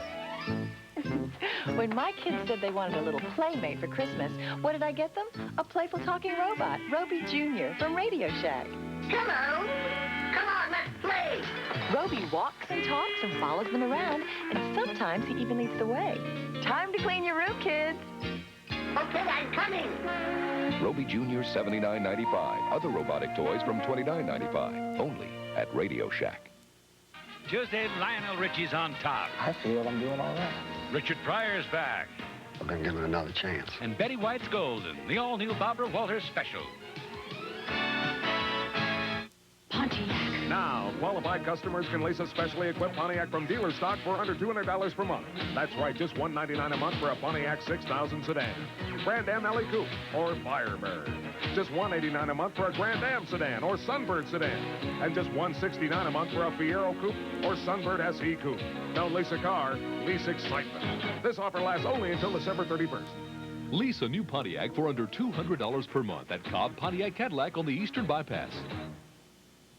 The world is filled with financial opportunities, but with interest rates, tax laws, and market conditions constantly changing, what's right for today may not be right for tomorrow. At AmSouth, we have a knack for searching out the right products at just the right time, like our new variable rate CD, innovative lines of credit, stocks, and bonds. So for financial opportunities that bear fruit in an ever-changing environment, let AmSouth give you a hand. See the news through the eyes of Angel Sierra, Newswatch 32. Report is brought to you by the Prudential, offering a full range of insurance and other financial services. The Prudential, the Rock, it's strong, it's on the move, it's bigger than life. Good afternoon. Welcome back to New York. As you know, Alabama leads Auburn 14-7 at halftime at Legion Field. The biggest news in college football so far today, the termination of Fred Akers' tenure as head coach at the University of Texas. Akers will be reassigned. It will be at least 10 days before we know who his successor in Austin is to be. Meanwhile, in the Coliseum in Los Angeles, Southern Cal has taken a 17-6 lead over Notre Dame. Earlier today, USC Athletic Director Mike McGee told me no decision regarding head coach Ted Tollner and his prospects there will be made until after the Citrus Bowl game against Auburn. Tollner is no doubt helping himself so far today with that lead. Georgia beat Georgia Tech 31-24. 3 Lars Tate touchdowns, the key to Georgia's victory, and the Dogs at 8-3 move on to the Hall of Fame game in Tampa against Boston College. Tennessee at 6-5 is headed to the Liberty Bowl to play Minnesota after today's 35-20 win over Vanderbilt. And Rice beat Houston 14-13 in Bill Yeoman's last game after 25 years as head coach at Houston. Sadly, Houston was 1-10 in Yeoman's last season. Rice got 4 wins under first-year coach Jerry Byrne. Coming up in our next segment, a discussion of the issue of whether there should be a 1A division playoff in college football. On the pro side, a longtime proponent of the idea, Joe Paterno, the head coach at Penn State. Representing the opposite side of the coin, an opponent of the idea, Chancellor Charles E. Young of UCLA. And representing the point of view of players, Hugh Millen, who was the quarterback of the Washington team that finished second in the polls behind Brigham Young in 1984. Those 3 gentlemen and myself will be back to talk about the prospects for a major college football playoff right after this. Choosing a life insurance policy can make anyone feel helpless. You're at the mercy of strangers. Your hands are tied. You feel pressured. But help is never too far away. With Prudential, your agent has the time to talk to you, listen to you, and work with you until you have a piece of the rock you're comfortable with. No wonder more people choose Prudential for life insurance than any other company. You'll feel right by the rock. Prudential Life Insurance. An investment firm is only as impressive as it is responsive. Let's go. So when interest rates fell, we looked for new ways for our clients to make money and developed unique opportunities like the Prudential Real Estate Investment Trust, a first of its kind in a way to take advantage of changing markets. While others may imitate it, we're busy surpassing it. If anyone can show you bold new thinking in the business of making money, let's close it. It's Prudential Bache, rock solid, market-wise. Alabama quarterback Mike Shula joins the fight against drugs. You know, I've been around football all my life, and I've learned a lot of things from both the experiences of others and myself. Now, while I've been in college, I've learned that things don't always go your way. And when they don't, the answer is not to turn to drugs. I've always been taught to think before I act. And I really believe that if you do think about it, you'll realize that drugs are not the answer. The preceding brought to you by the College Football Association. In case you weren't with us in pregame, our poll of the 105 chief executive officers of Division 1A universities on the question of whether they would support a major college football playoff drew 103 responses as follows: 61 against, 36 for, 6 abstentions. Now, the 3 key sources to argue this issue, and first let's go to you, Joe Paterno. Briefly, why are you in favor of a playoff? Well, before I get into that, I wish we could get the CEOs to agree not to make freshmen, not to allow freshmen to play football, and I think Chancellor Young and I would agree on that thing, so I'm glad to have him here and let him know that I hope we can get freshmen ineligible. I think that we ought to have a playoff because we have it in every sport in the NCAA. We have it in every single sport in every division, including football in Division I AA, Division II, Division III. I think every squad has a right to establish whether they're the best on the field. A football team works awfully hard to be the best, and then to be voted out of a chance of being a champion doesn't make much sense to me, and I don't think it's fair. These kids only really get maybe one opportunity to be a national champion, and I think we ought to give them an opportunity to win it on the football field. Okay, Joe, that's a simple enough point of view. Let's see what Dr. Young has to say against that. Chancellor Young of UCLA, tell me why you're opposed to a playoff. Well, first of all, let me respond to the comment by Coach Paterno. I certainly do agree with him about freshman eligibility, and I hope we can get agreement on that sometime within the next couple of years as he knows, it's something I've been pushing for quite some time. I think a lot of us agree on that. What about a playoff? I believe that there are several reasons why there should not be a playoff. The two most important, in my opinion, first of all, are the fact that it would undoubtedly require additional games, and it would require substantial additional football practice and games during one of the most critical periods for the students' lives, and that is during the first 3 weeks of the month of December, when on any calendar they're in the midst of final examinations, and it would add additional games, it would add additional time spent on football as opposed to time spent in academic endeavors. Secondly, I believe the bowls provide an opportunity for all of the really good teams to go to have an experience which is a good one, and for 17 teams, I think it is, at the current time, to go out a winner rather than only one. And I believe we have the bowls in football. We do not have the equivalent of the bowls in other sports, and I think that's one of the primary reasons why there has never been a playoff developed for football. Okay, Dr. Young, you've touched on several of the points. First, Joe, let's get Hugh Millen's point of view, and then I'll come back to you for that, all right? Hugh Millen was the quarterback of the 1984 Washington Husky team, which finished second to Brigham Young in the polls. Many thought that it was probably the superior team. I'll point out, Hugh, before you start talking, that I don't know, and the rest of us don't know, where you stand on the issue of a playoff. Where do you stand? Well, I'm in favor of a limited playoff involving the four major bowl winners on New Year's. I think that we've touched on the fact that college football stands alone in its failure to objectively choose a champion, and I think that the constituents and the teams that finish 2, 3, and 4 every year, as Coach Paterno mentioned, deserve the opportunity to go out on the field and prove their contention that they ought to be the #1 team. I think another point is that every team that's picked #1 each year deserves a chance to go out and prove the fact that their substantiated claim to be #1. Hugh, would it have been an academic hardship for a lot of players on your team to play 2 or 3 more weeks? No, I really don't think so. I think that when you're talking about a 40-week school year and talking about some of the shortcomings and certainly the academic interest should be considered, but I think that when you consider the benefits of having a playoff, it much outweighs the shortcomings of the drawbacks. All right, let's go back to Joe Paterno. You wanted to say something about what Dr. Young said about the bowls. Go ahead. #1, I want to say the fact that the business about it being abusive to the kids academically is absurd. If that's the case, then I think the presidents ought to get together and eliminate the NCAA basketball playoff. I think we could have a semifinal, final playoff where kids would not miss very much class, if any at all. I would hope that people would understand that football teams lose less class time than anybody. Most of the time we don't leave till Friday afternoon.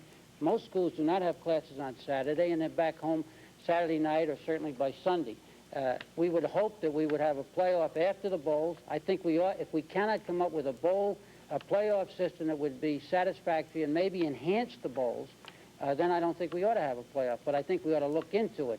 I look at Miami and Penn State, the situation we're in right now. Miami may have been playing in the Sugar Bowl, and we may have been playing in the Orange Bowl if we had had a playoff at the end of the bowl system.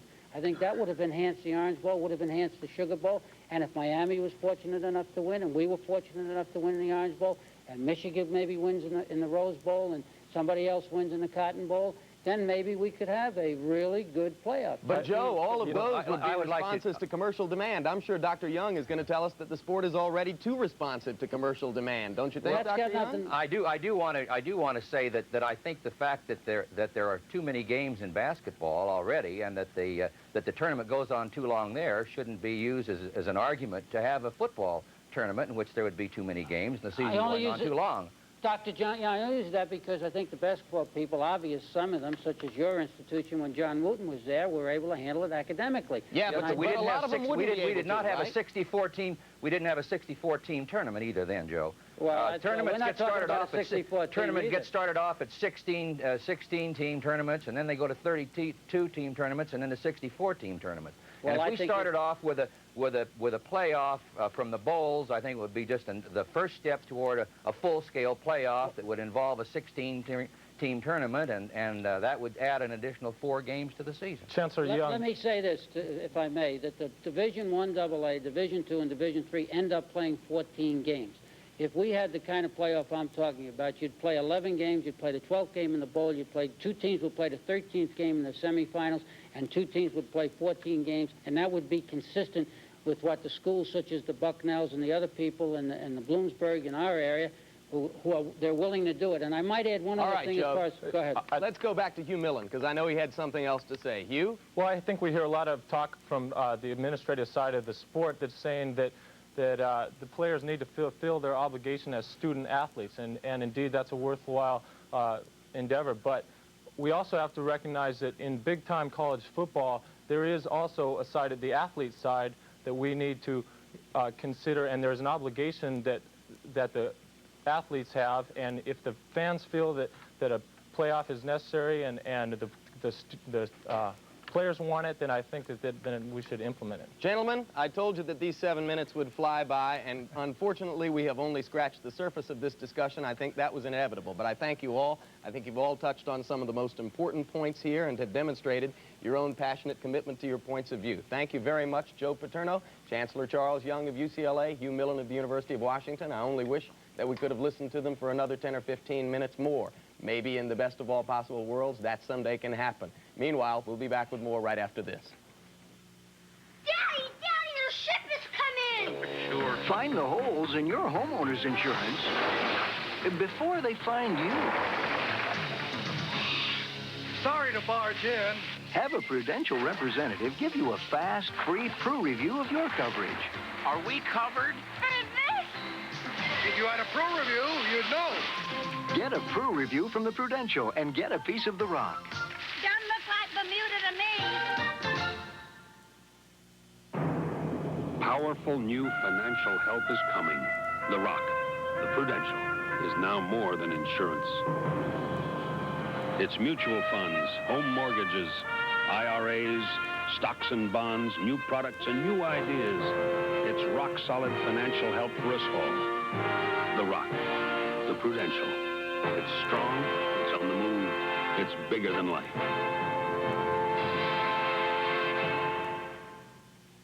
Auburn offensive lineman Yan Cowart talks about the importance of education. Being an architecture major at Auburn University and playing football are both very similar. They're both very demanding and time-consuming. If you don't handle your time correctly, you'll find yourself falling behind in one of those areas. They are both very rewarding in the fact that architecture is a mind shaper and football is a character builder. But the biggest reward of all is that architecture will last me the rest of my life. This is the time at which some of our stations break away for 2 minutes of local news and information. The rest of you will stay here with us and go back to visit with Keith Jackson in Legion Field. The Halftime Report was brought to you by the Prudential, offering a full range of insurance and other financial services. The Prudential, the Rock. It's strong, it's on the move, it's bigger than life.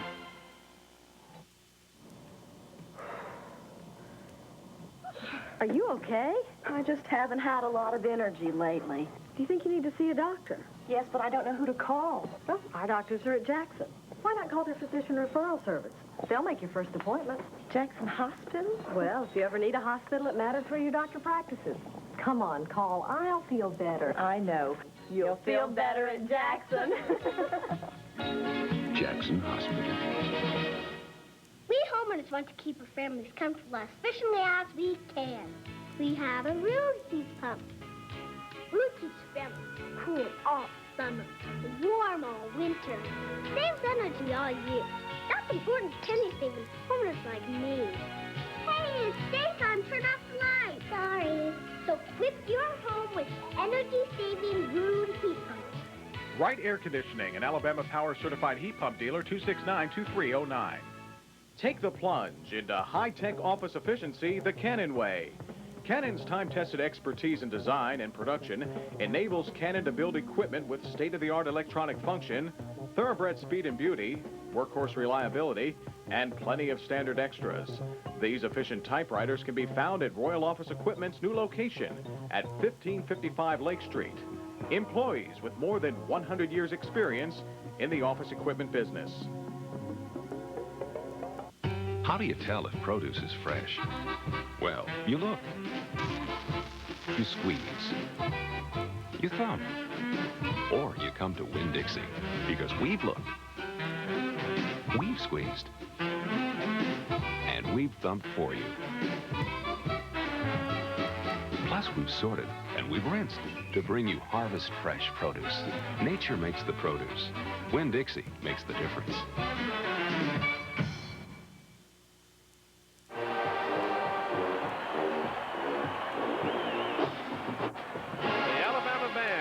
Up the halftime spectacular with the Crimson Tide leading Auburn 14-7, and here's some of the highlights from the first half of play.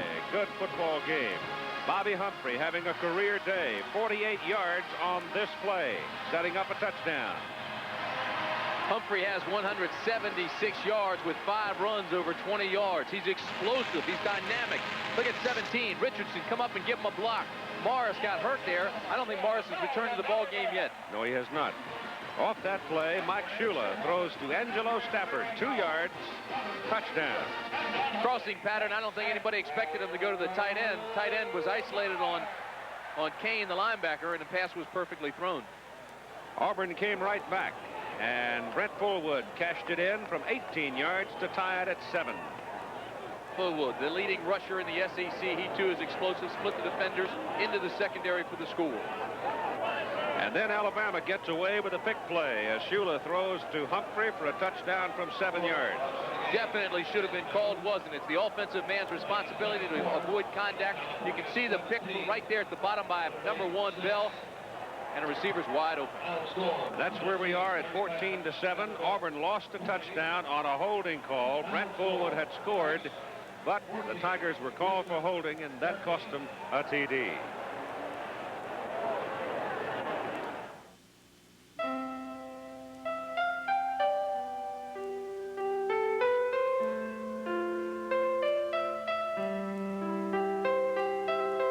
A reminder to America, it's not just men who farm our land, but also more than 1 million farm women who work as their partners to make America's food system one of the most productive on earth. That's something we shouldn't take for granted. Brought to you on behalf of America's farmers by the makers of Dual Herbicide. They say it takes a big computer company to build a big computer. Sure. Who else? But Goodyear said, "Wanna bet?" and built a supercomputer for NASA. Goodyear did? Yeah, the aerospace group. Goodyear's computer can add or subtract 6.5 billion times a second. It's one of the world's fastest computers. See what you can do when you don't listen to what they say. Goodyear. Watch this. I talk, and my words appear on the screen. This is an experimental IBM computer system.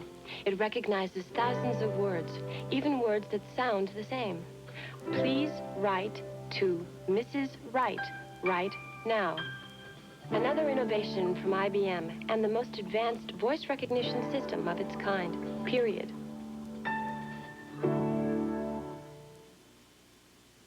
Snake River, Wyoming and Old Milwaukee both mean something great to these guys. The Snake River means fly fishing for lunker cutthroat trout. And Old Milwaukee means a great beer. Cold, crisp Old Milwaukee beer.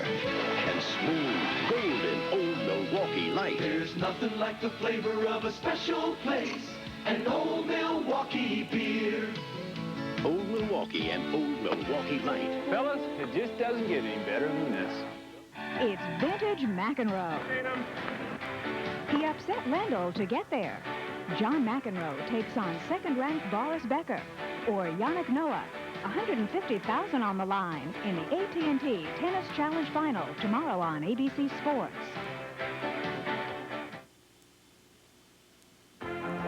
CFA College Football. This ABC Sports exclusive is being brought to you by Old Milwaukee and Old Milwaukee Light. It doesn't get any better than this. And by MCI, communications for the next 100 years.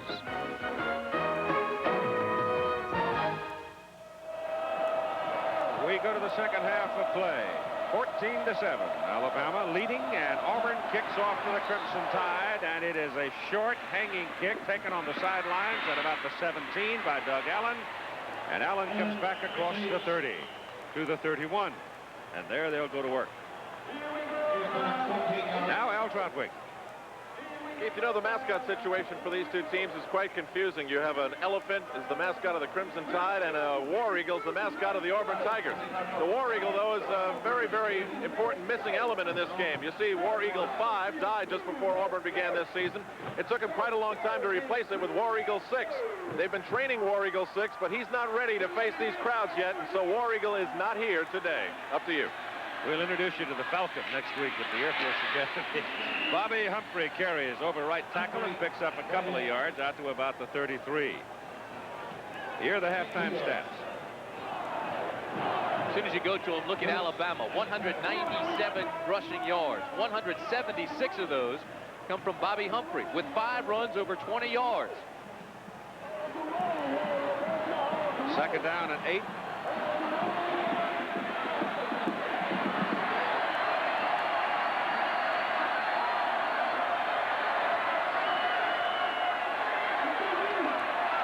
Shula gives the ball to Doug Allen, the fullback. And Allen crosses the 35 to the 36, where he is thrown down. Fullwood is having what you would consider a good day until you contrast what Brent's done with what Humphrey's done. A couple of big plays called back by penalty, too, for Auburn. 2 interceptions, of course, for Shula have been critical. It's third down, 4.5 for the Crimson Tide from their 36.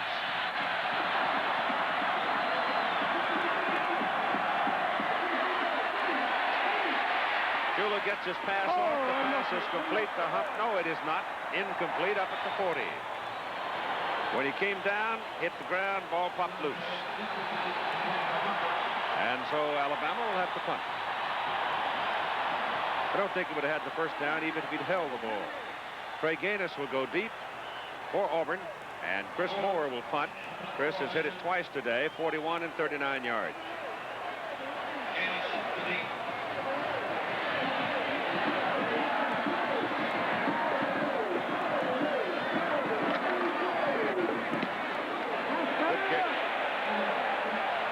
Gaines backs up, now retreats all the way to the 15, squares up and comes back up to about the 25. 47-yard hanging punt by Chris Moore. The wind has not been a factor much, but it's kicking up a little bit right now. It means be advised that I'm mean, nasty, and tired. Clint Eastwood, Heartbreak Ridge, rated R. Starts Friday, December 5th. The jungle shakes, 'cause the mongoose is loose. Tom, the Mongoose McEwen, and the Coors Funny Car are out to win. And when the smoke clears, Coors is the one. 1986 Road Atlanta. The Nissan Zs are back to defend their SCCA championship. But this year they didn't just win, they dominated. Paul Newman and Jim Fitzgerald 1-2 once again in their 300ZXs in the top GT1 class. Scott Sharp leads the Z Parade in a 1-5 finish in the GT2. In all, 2 national championships, 8 top 3 finishes. Drive a 300ZX yourself. Know what being first is. The winner is 300ZX. The name is Nissan. Well, I guarantee you that'll be a lively household for years to come, especially on this day. It is first down Auburn, just short of their own 25. AG and Fullwood behind Berger. Little mix-up. Fullwood late getting the ball from Berger. And will pick up about 1 yard on the carry where Kurt Jarvis nails him down. Jarvis has had a big day in the trenches.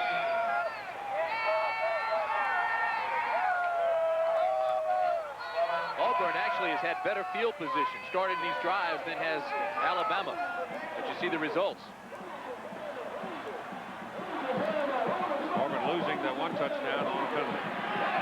Second down, 9.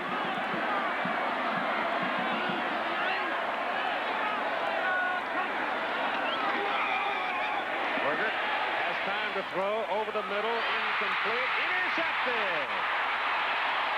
Freddie Robinson, number 21, the left corner. The ball was overthrown to Lawyer Tillman. Alabama has effectively taken Tillman out of the ball game so far. And Robinson makes a juggling interception at the Auburn 48. The old tip drill, they're going after that big receiver again, Lawyer Tillman. It's play action. Now watch Cornelius Bennett to the left of your screen. He's coming back. Berger can feel that pressure. Throws it high, off the fingertips, and here's the tip drill. Look how Freddie Robinson comes back and gets possession of that football. So it's an opportunity for Alabama now. Starting at the Auburn 48. Shula gives it to Doug Allen to the 45. Allen, Kurt Crane, most of that tackle for Auburn. He had 8 in the first half. And you see now the Tigers with 2 turnovers in the ball game. Which is very unusual. They're plus 21 in the giveaway takeaway column. They send Bell and Richardson both now to the top of the picture. A little different alignment.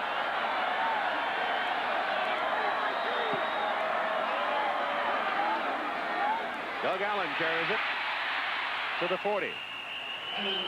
And they'll be looking at third down about 2.5 as Kurt Crane and Ed Phillips make the tackle for the Tigers. Just starting the third quarter. Alabama getting this opportunity as a result of an overthrown pass by Berger that was intercepted. Watch Crane reacting to the football. Alabama loaded up all the heavyweights down here on the left side and then went back to the short side of the field with the fullback. Get a chance, take a look at Big Joe King. He's over 300 pounds now. This is Humphrey. Caught behind the line of scrimmage. Number 99, Nate Hill from LaGrange, Georgia. Brings him down for the loss and brings in the Alabama punter. I say watch King that time. He's over 300 pounds, but Nate Hill ran right by him. Nobody back deep for Auburn yet. Now Trey Gaines comes hustling in from the sidelines and stands back at the 10.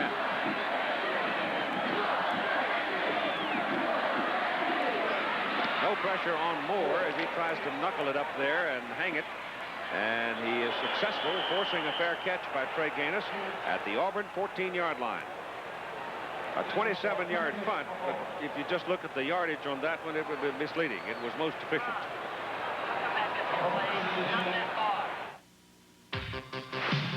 We're MCI.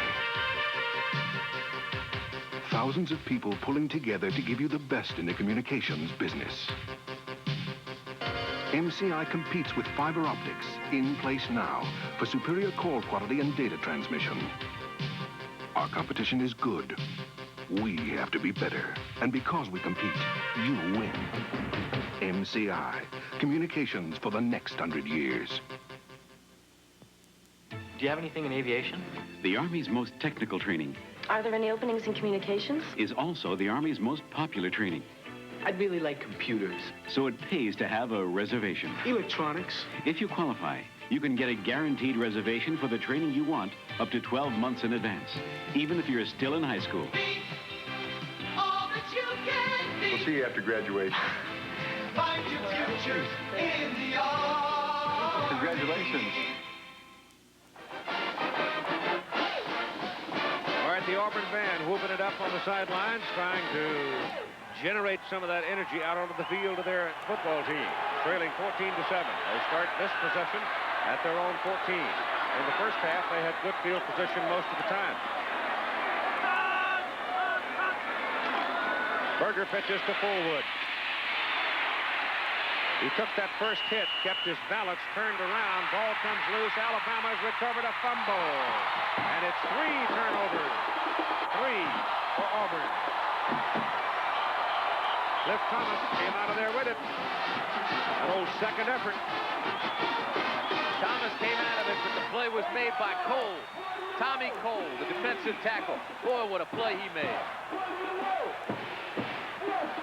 So Alabama now with a golden opportunity to increase their lead, getting possession of the ball at the Auburn 16-yard line. Here it is. Watch 51, Tommy Cole. He's got containment. He sits, comes in and makes a good hit. And Shula gives to Humphrey, and Humphrey gets to maybe the line of scrimmage, and that's all.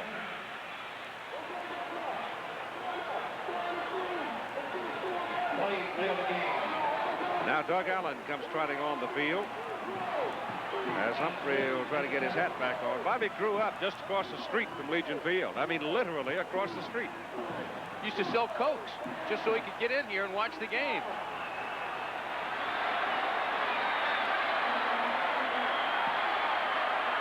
Okay, the hat's in place, and it's 2nd down and 10. Humphreys going right. And Auburn handles it as he cuts it back inside for a couple of yards. Ron Stallworth and Kurt Crane. And Crane's tackle totals now getting into the double figures. You know what's great about that story about growing up right across the street and selling Cokes here at Legion Field is the fact that he used to always ask for the upper deck. He'd sell the Cokes in the upper deck so he could see the game. He said if he sold them down near the bottom, he'd get tangled up and couldn't see through all the people and the players. 3rd down and 7.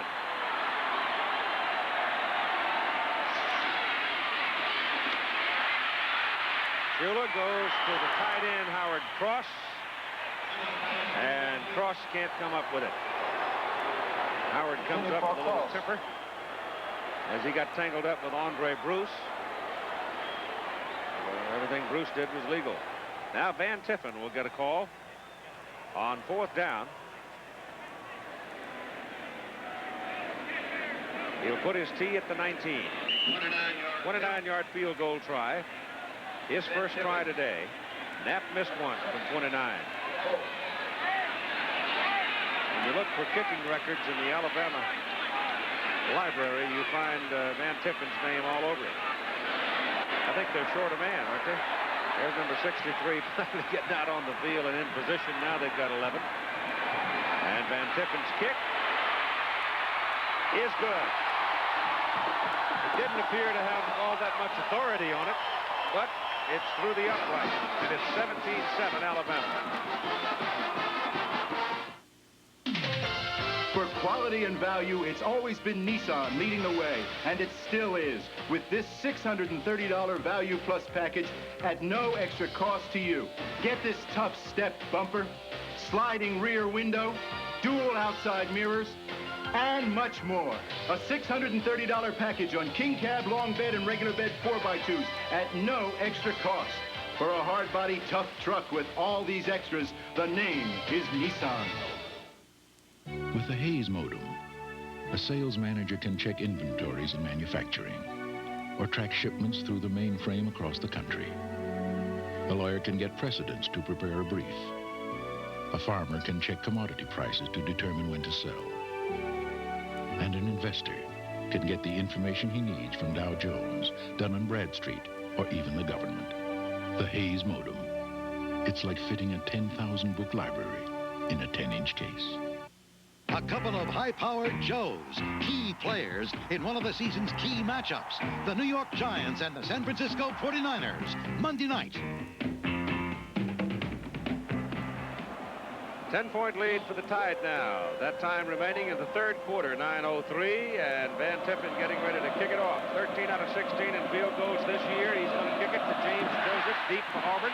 There's some wind down on the field now. He's catching the ball, holds it up.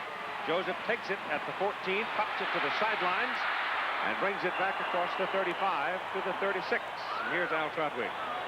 Keith, you remember a couple of weeks ago, the pit band taught me how to play the trumpet. I'm expanding my horizons with the band from Auburn, saxophone. Can you hold that? Thank you. Ready? Here we go.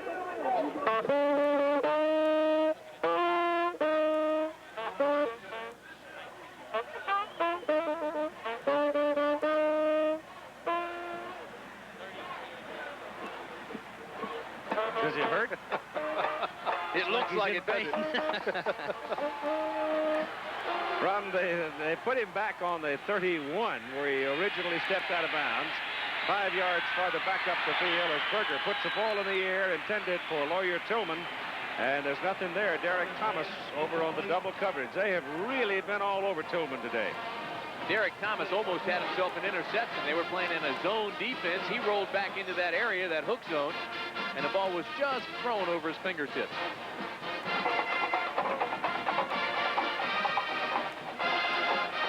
Now the ball was snapped on the 31. Now it's sitting on the 32. On 2nd and 10. Dumps it off to the fullback. Tommy Agee gets a block on the corner and is close to a first down. And Jeff Berger is shaken up as Anthony Smith came up the middle and got him.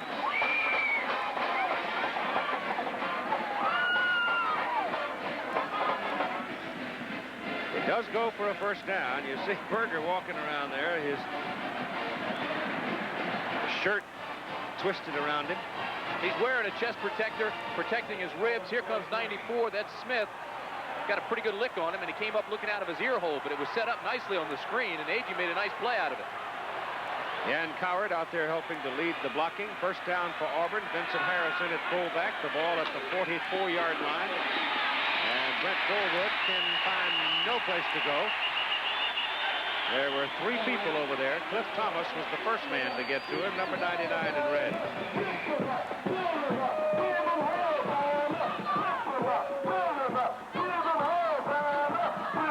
I think he had the table next to ours last night.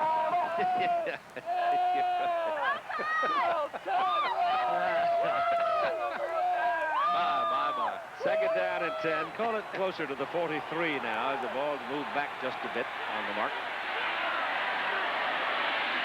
And Fullwood still looking for some daylight, and there just isn't anything out there right now. Wayne Davis, number 58. And Kurt Jarvis, 95, doing the job.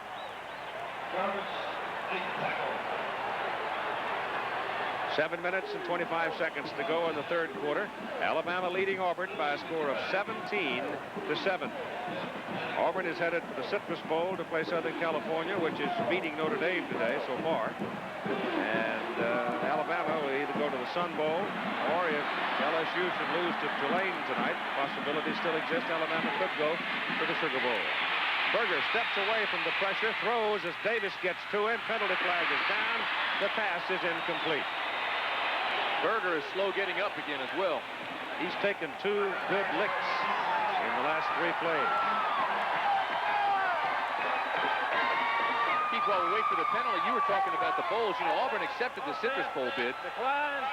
4th down. There was a hold against Auburn, declined by Alabama, forcing Auburn into punt.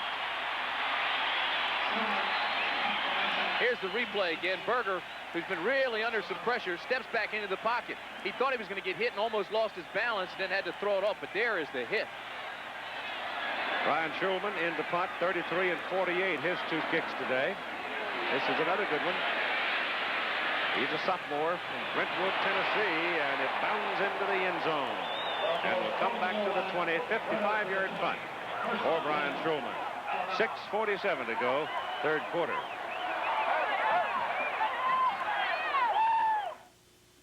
This is where we make the new 3M surgical clipper by Remington. Hospitals are now using this advanced product, replacing blades, to shave patients for surgery safely and comfortably. You can also benefit from Remington's advanced technology. This charger stand keeps the Remington microscreen rechargeable, continually charged. It never needs a cord, and it shaves as close as a blade, or your money back. And the Lady Remington rechargeable also shaves without a cord. Advanced shaving technology, only from Remington. Holly, didn't you see that sign? I can't even see out this windshield. Would these help? Of course they would. Get $1 back on Anco winter blades. But hurry, winter's right around the corner. How's that, Ollie? Much better. Now I can see the ski slope. Ski slope! Oh! Oh, no! Ollie, I didn't know you could slalom. Anco winter blades. To see your way clear. It's a showdown out west. The BYU Cougars, with their explosive air attack, will try to ground their conference rivals, Air Force. Coverage begins with college football today, next Saturday.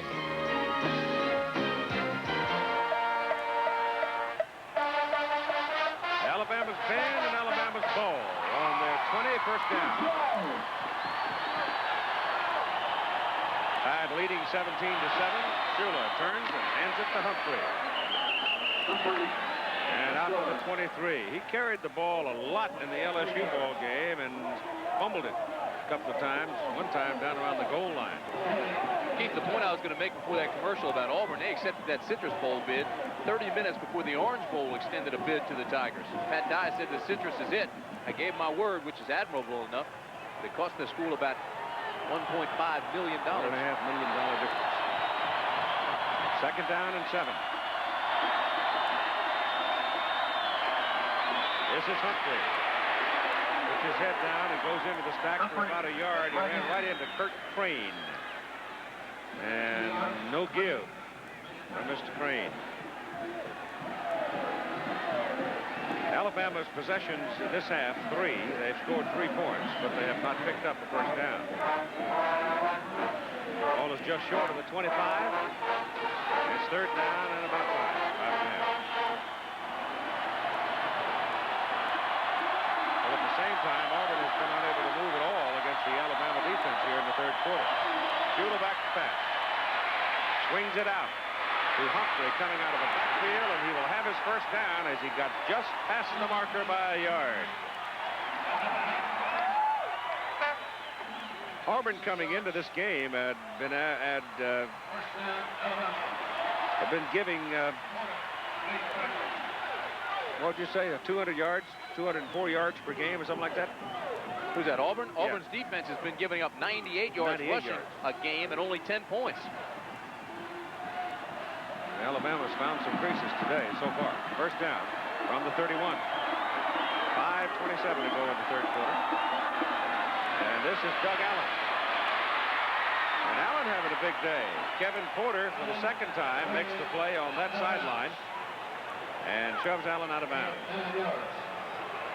Auburn better shut the door right now or this thing could get out of hand. 17-7 ball game with 5:19 remaining in the third period. Keep in mind, though, this game had 4 lead changes in the second half last year. Right.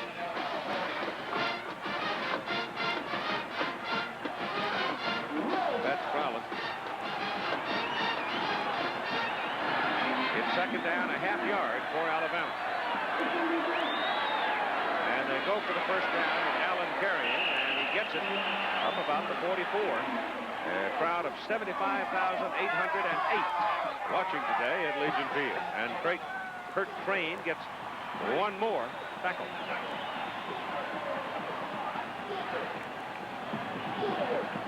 Yeah, you're right, Tim. If Alabama grinds one out here, look out.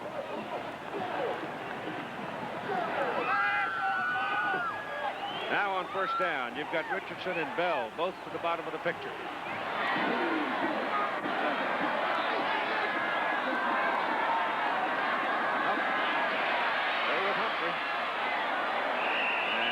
To the 49, pick up 5 yards.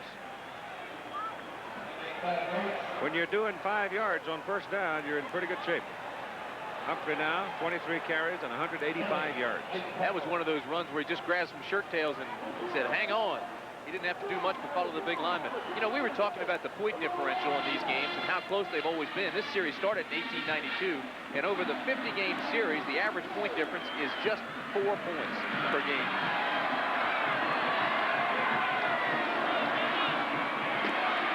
This is Allen, and he's close to another Alabama first down before Benji Rowland can bring him down. Well, they had a 40-odd year interruption in the series. There have been all kinds of tales told about it, but actually what caused the break in relations from 1908 through 1947 was that they got into an argument about money. Auburn wanted to bring 22 players to the game at $3.50 a day for expenses, and Alabama wanted 20 players at $3 a day. Alabama wanted northern officials, Auburn southern officials, and they got into a hassle over it and ceased relations for 40 years. Mike Shula, quarterback sneak, and picks up what appears to be the first down. Things are getting pretty heated between the two right now off the field. Wanting to move the game, and golly, I hope they never end this series. It's one of college football's all-time greats. I'm sure the city of Birmingham hopes they don't too, because it's a big payday for this city.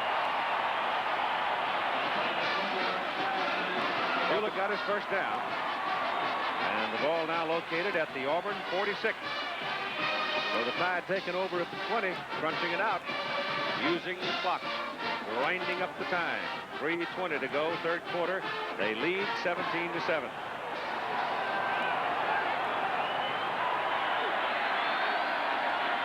This is Allen, penalty flag. As Allen turns around the corner to the 35 of Auburn. Looks like it's going to be holding. It is. Alabama. So that'll back them up 10. Here's Al. Keith, it'll cost you $15 to sit in row 63 at Legion Field, which is our best seat in the house, simply because you have a roof over your head when it's raining. Now, you think you can't see the scoreboard, but we have our own little private scoreboard, and then look at the view of the field. It doesn't get any better than this. 50-yard line for $15 for the game in Alabama. Back to you. No, he's got a black jacket on. Things were going there for a moment. The ball comes back to the Alabama 45 now on the 10-yard penalty. Wiping out what appeared to be about a 10-yard run by Allen. So it's 1st and 20.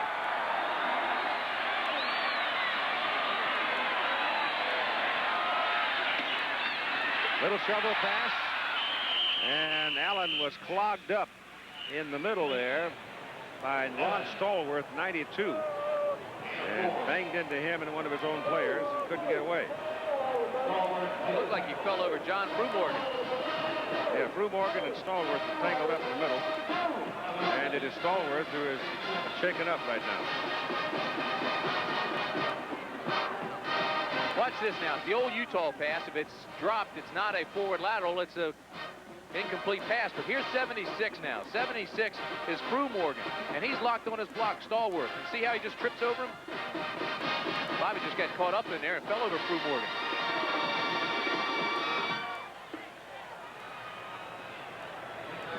Stallworth has protective braces on both knees.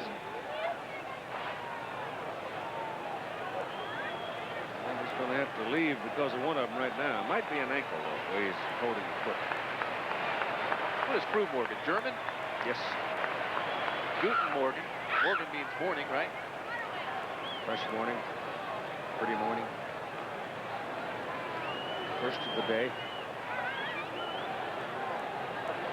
Ball up on the 48, second down. At about 17. Game's kind of quieted down for a little bit here. They were ripping it pretty well there in the first half for a while, but here in the third quarter, the defenses have begun to take a hold of things. Auburn's defense right now really needs to take a hold of things because Alabama's just eating up the clock. 2:24 to go in the third quarter. Shula, incomplete, intended for Angelo Stafford. Puts it up high in the air, and that's about the third time today that Mike has been high with the ball. Time permitting, you'll see the Tyson-Burbick fight. Won't take a lot of time. We'll win a round and a half. Youngest champion ever.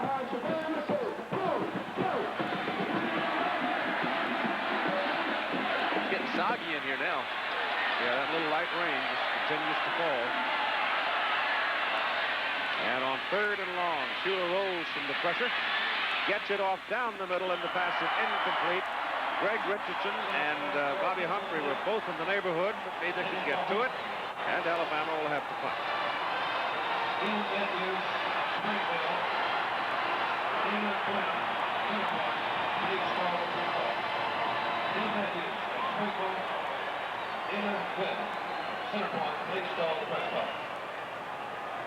Trey Gaines is the deep man. Chris Moore to punt. Gaines, deep. Wind seems quiet.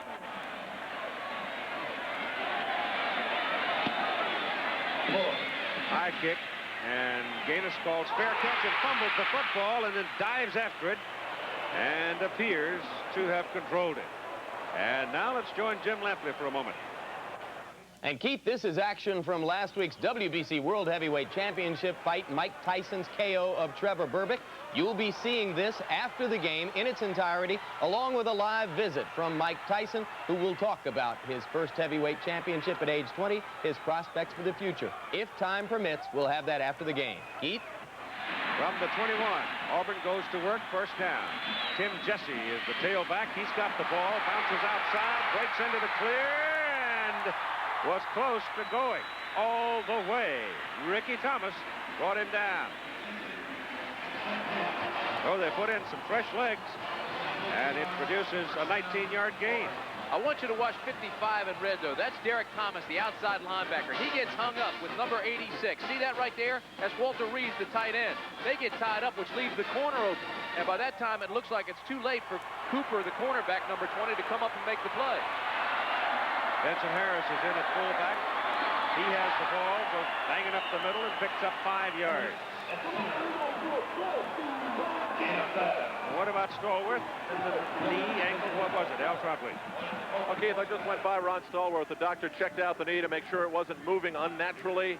He looked up and told Ron, it looks pretty good. Why don't we tape it and give it a shot? And that's what they're going to do. Thank you. Second down and 5 with a minute and 12 to go in the third period as Tommy Agee comes back in at fullback for the Tigers. Jeff Berger lost the ball coming off the snap and covers it. He's a junior out of Cedartown. Pretty good size, 6-footer, 205. I'll tell you something else that may have an impact in this ball game. Cornelius Bennett, you know, he missed the first 2 games with a badly pulled right hamstring. And that thing is taped heavily right now. It looks like the right hamstring is causing him some problems again. He's trying to go, but he has been slowed. See the tape? Hamstrings take a long time to heal. Boy, they are tough. Third down and 7. Berger's pass is away to Jesse, loses his footing and goes down. And a penalty flag. Let's see what we've got here. Cornelius Bennett was the man putting the pressure on the quarterback, Berger.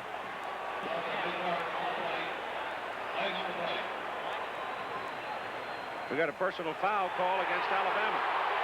They're going to say he was spearing, using his helmet as a weapon.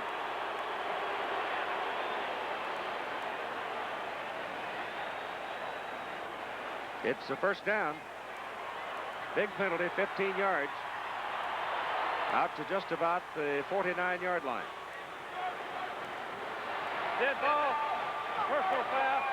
Defense. First down. Here it comes right here. Here's the end of the play. They called that spearing. Didn't even make contact. If he had made contact, it would have been spearing because he did come in head first, but it looked like he missed it. The most penalized team in the history of the school of Alabama. On first down, Berger gets some protection this time.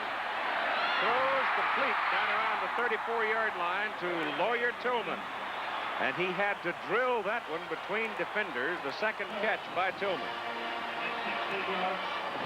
Watch Lawyer Tillman. He's 6'4", 218 pounds. Now, he leads the SEC in average yards per catch with an incredible average of 21 yards through 10 games.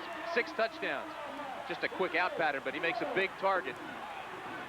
And it's first down Auburn now at the Alabama 34 and 8 seconds to play in the third quarter. That goes down the middle to Walter Reeves, the tight end, and he picks up 8 with that catch, and the third quarter is over. So we've got 15 minutes to play in the Iron Bowl in Legion Field, Birmingham, Alabama. It's a Radio Shack Merry Christmas. Wait, Mom, everybody wants to say goodbye. My family loves this cordless phone from Radio Shack. I got it on sale for just $69.95. Save $30.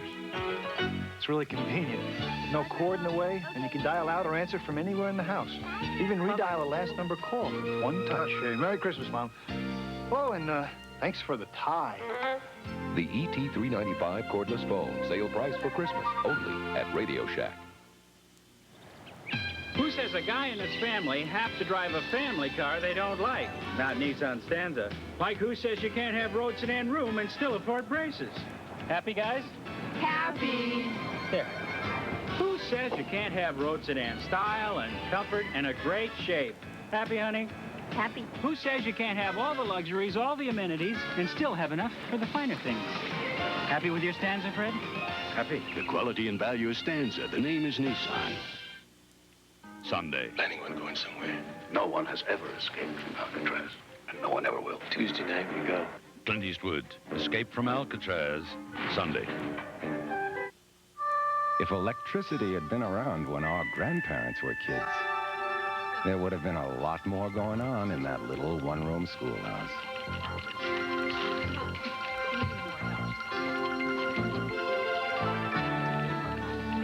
Electricity. It's helping today's kids learn more than their grandparents ever dreamed of.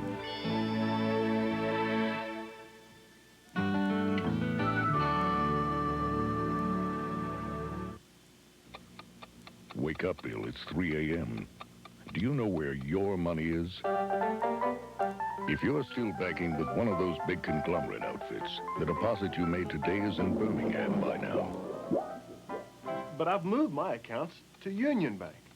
Then go back to sleep. Because at Union Bank, your money stays right here at home in Montgomery. Get the hometown advantage. Come home to Union Bank. WKAB salutes our Employee of the Month. All right, who's the strongest in the fourth quarter? A 17-7 ball game. Alabama leads, and Auburn now. Second down and 3. Give it to Fullwood. He pops out of there. He's on the way. Touchdown.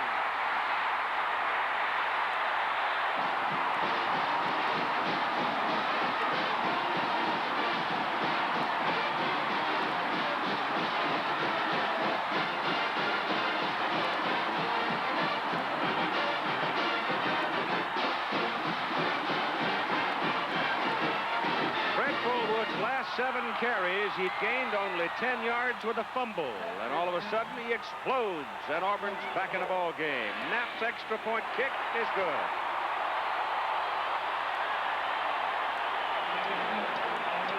This is the 10th rush of the game, over 18 yards. It's just a sweep, but watch the cut he makes right here. He sees a hole that wasn't even there yet. Anticipation, gets a block and cuts to the outside. Then he breaks that tackle from Kendrick, the free safety, and outraces the cornerback to the goal line. Here it is again. Watch the cutback. See, there's no hole there right now, but he's going that direction anyway. And then gets his block from Agee. And then watch this. It's a sprint to the corner, and Fullwood makes it. This game's so much like last year's, it's scary. Auburn's 2 touchdowns in the ball game. First play of the second quarter, and now the first play of the fourth quarter. And they had one wiped out by a penalty. It's 17-14 now, with 14:53 to go. Same story, just told in a different way. Last year was Bo Jackson. This year it's Fullwood. People forget Fullwood was the leading rusher for this team in 1984. It wasn't Bo Jackson. Knapp will kick off, and Humphrey will return it for Alabama.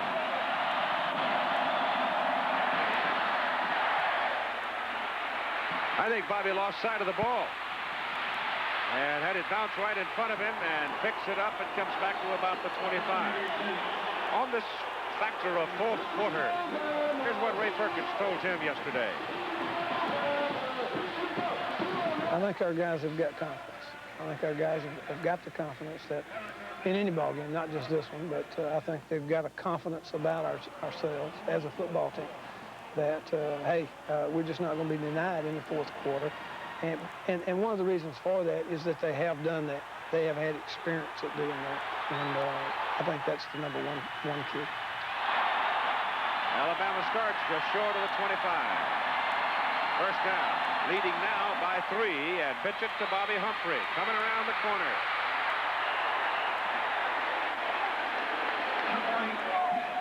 He's tough, but he's carried the ball a lot today. Somebody has to get to the Auburn outside people. They've got to tell them right now, with 14:39 left in the ball game, you've got to start closing that down. You can't let them have the corners. Take that step across, inside out leverage, force it back into where the pursuit is. You let Humphrey outside, he'll kill you. Bobby comes out now, and Jelks goes in, replacing him. A sophomore from Gadsden. Speedster. First down, Alabama. Just over the 35. Inside, Doug Allen. And Allen is close to another first down. He bounced up around the 46. But they won't give him that much. They'll give him the 44. Again, I focus your attention to Alabama's rushing yardage, 234 rushing yards. That's been one key. And then the turnovers, of course. Auburn's had 3 of them, while Alabama's had 4 penalties for 46 yards. Second down, 2 for the Tide. Their own 44.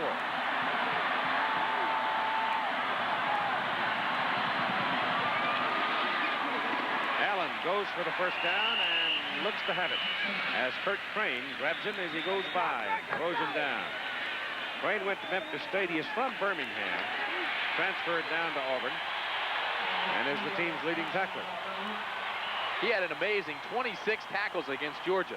Been in double figures in tackles 8 times in 10 games. I'll tell you how active he is. First down, Tide, their own 47.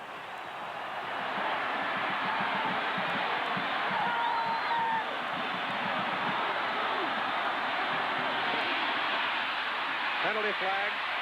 Allen with the ball. Auburn may get dinged here with an offside. Looked like the outside backer, Bruce, may have hit the neutral zone too soon. That's right. Better off with a play, aren't you? Because you've got a first down. Defense. Decline. You know, Bruce leads this team in tackles for losses with 6 for 18 yards. That time he tried to anticipate it, wanted to make a big play, and came across too quickly.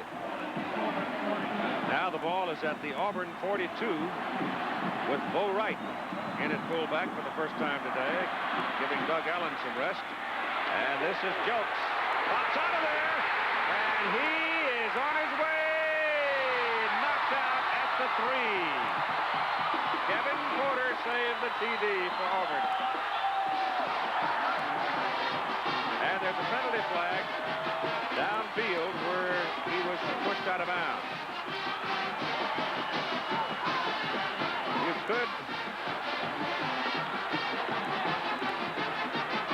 could have somebody pushing in the back.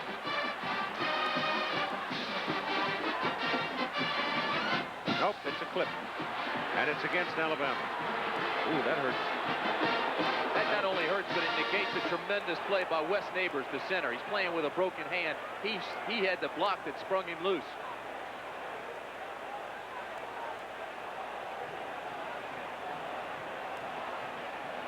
Well, that'll back him up. Instead of having the ball first and goal at the Auburn 3, they're going to come back 15. Watch the guy right in front of number 11. It's Wes Neighbors, 54. He fires off. Now watch him go after the linebacker here. See 54? And here comes the runner, Jelks. Wes Neighbors.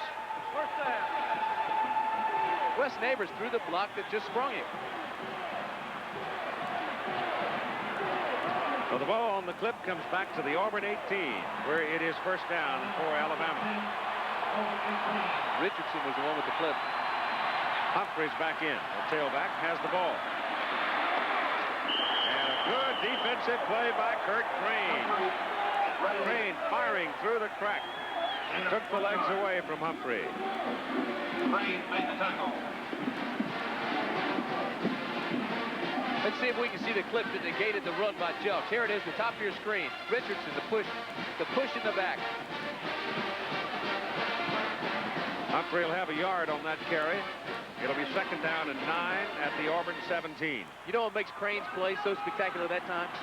It was the fact that he was the guy Wes Neighbors took out about 20 yards the play before, and he came right back to make a big play.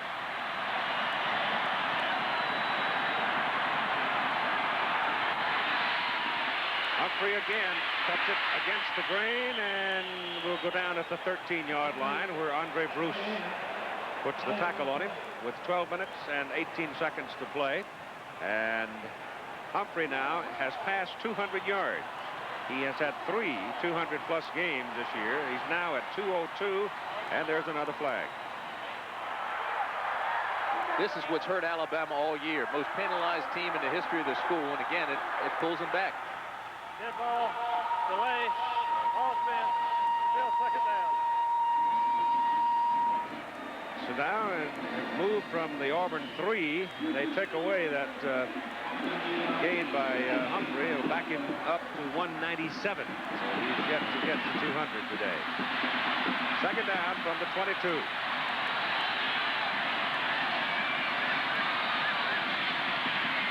Shula to Richardson, dropped it.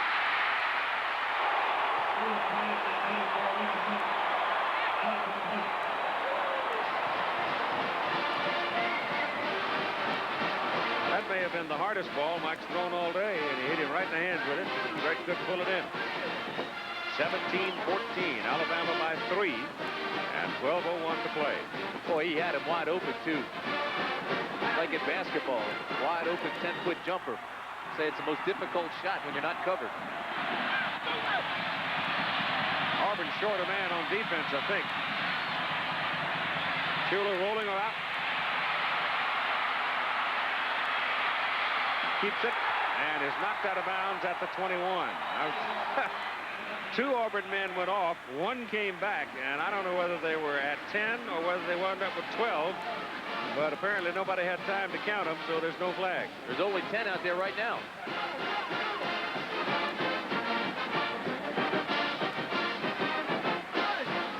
Van Tiffin is in to try a 39-yard field goal.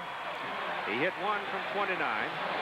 From this distance, he's 3 for 3 for the year. He's 13 out of 16 in field goals this season. Plenty of leg. And no good. He missed it. And the Auburn folks take heart with 11 minutes and 47 seconds to play in the game.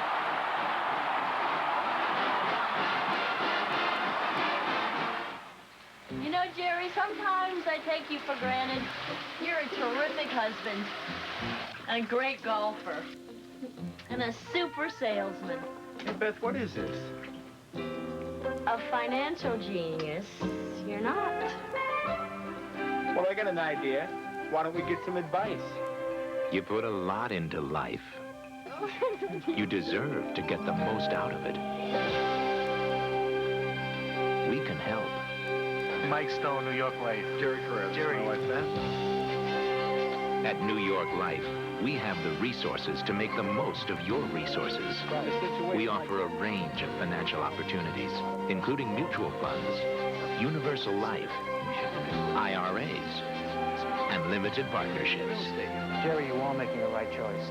Don't settle for less than you deserve. I know. Get the most out of life with New York Life. He beat Yves Von Lendl to get there. John McEnroe takes on Boris Becker or Yannick Noah in the AT&T Tennis Challenge Final tomorrow on ABC Sports. Well, there are all the numbers that matter right now. Auburn has the ball first down at their own 22-yard line. Their two touchdowns have come after drives of 73 and 79 yards. Ball goes inside to Vincent Harris. The penalty flag is on the field. The gain appears to be no more than a yard. Maybe two. So Auburn had all the time in the world to talk things over during that timeout.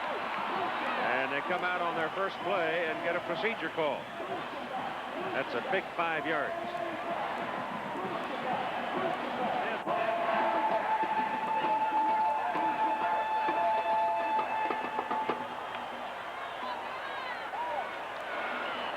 If I was Auburn, I'd come back out and go back to Reeves, the tight end. That set up the running play for Fullwood. Agee is back in there at fullback. This got pass all over it. To the sidelines and caught out of bounds by Trey Gaines, or is it good? They're going to give it to him. Up at the... One guy standing on 27 and one's on the 26. Which one is correct? 26. Chris Good was the Alabama man trying to defend on the play, and it was very close. In college football, remember, you only have to have 1 foot down. Trey Gaines, 19. He was close. Here comes the ball. Here's the pressure. We'll get back to that. That's the first catch of the day, the first time Gaines has seen the ball. It's 2nd down and 6. This is Fullwood bouncing outside. He's going to have his first down. Caught from behind by Wayne Davis. Otherwise, he might still be running. Fullwood's hurt. He was twisted. He grabbed him by the shirt, and as he went down, Fullwood was twisted.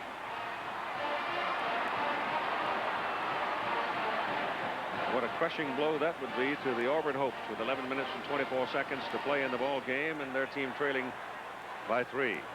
Here's the end of the play now.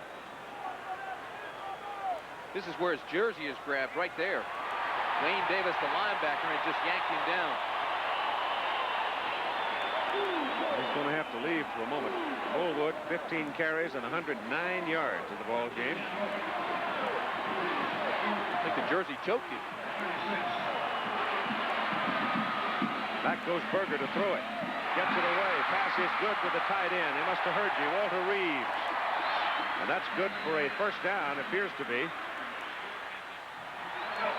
They can throw to that tight end. They can do it successfully. It'll set up the run as you look at Fullwood. That man right there set a national high school record, returning 3 kickoffs for touchdowns in 1 game. They need him.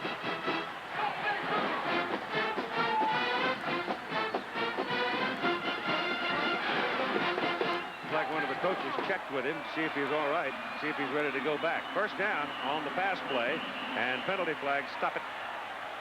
That was Tim Jesse and the tailback position carrying. Looked like somebody moved on the right side of that line. Yep. So concentration broke down for the 2nd time in this possession.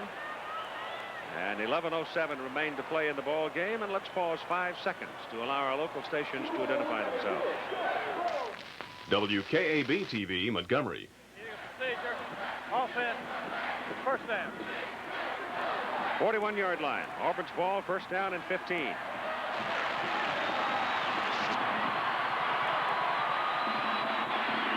Berger's pass down the middle, caught by the tight end Reeves. Dropped at the 48. He's hit 6 passes in a row. Nothing big, but they've been effective. We said they had to go to the tight end Reeves. Boy, keep going to him until they shut it down. He slides into the linebackers. He's big, he's tall, he makes a good target, he's got good hands.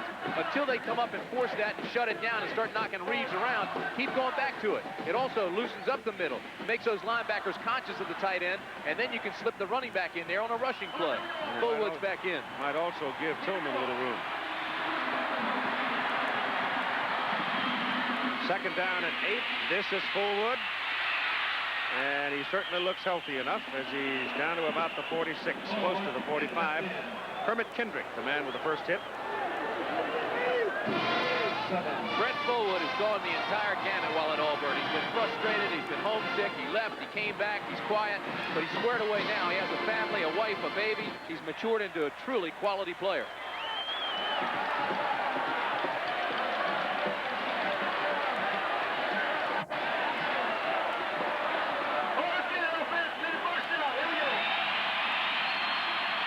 The Alabama 46, 3rd down and 2.5. Fullwood fighting, gets the first down. He was almost down in the backfield. Greg Gilbert almost had him, but couldn't hold him.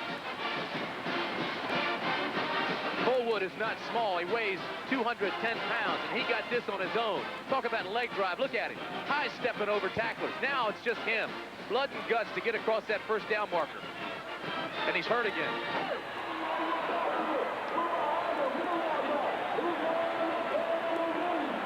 Yeah, it looks like an ankle or a knee now as the chains are brought on to check the first down, and it is a first down. And Fullwood is out one more time.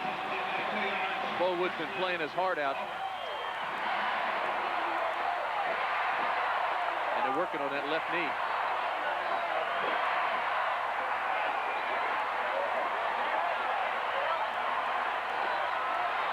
Jesse is back in at tailback for Auburn. Ball just inside the Alabama 44. Berger will throw on first down. Pass is away and incomplete, intended for Jesse out of the backfield. This man is the story right now for the Auburn Tigers. Here's Fullwood. Watch him start high-stepping here. Came down, almost looked like it locked on him there, but he kept kicking and high-stepping and going through for the first.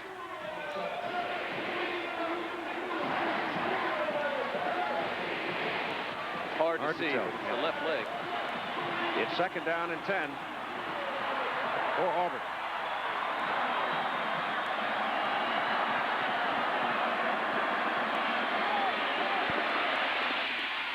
Mix up, Tillman down, straight down, and Berger throw outside. Incomplete. So they were not on the same wavelength. I'll tell you what, too. Derek Thomas, the linebacker, really put Reeves' head on a swivel that time. We said go ahead to the tight end until they stop it. Thomas that time went and just laid a lick on it before the ball was thrown. Reeves now will start looking for the linebacker. He won't be as easy a target. Meantime, you've got 9:15 to play in a 3-point ball game, and it's 3rd and 10 for Auburn. Pressure coming, good protection. Berger's pass is away for Tillman. He's got it inside the 25, down to the 21. He caught it between double coverage.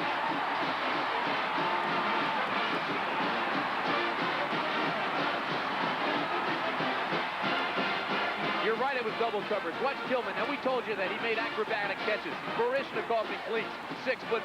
This time, it's concentration all the way. The ball is well thrown. Here's the coverage. 2 men there, and he still goes up and makes the catch and comes down with it. Oh, Shannon and Robinson had him fairly well covered.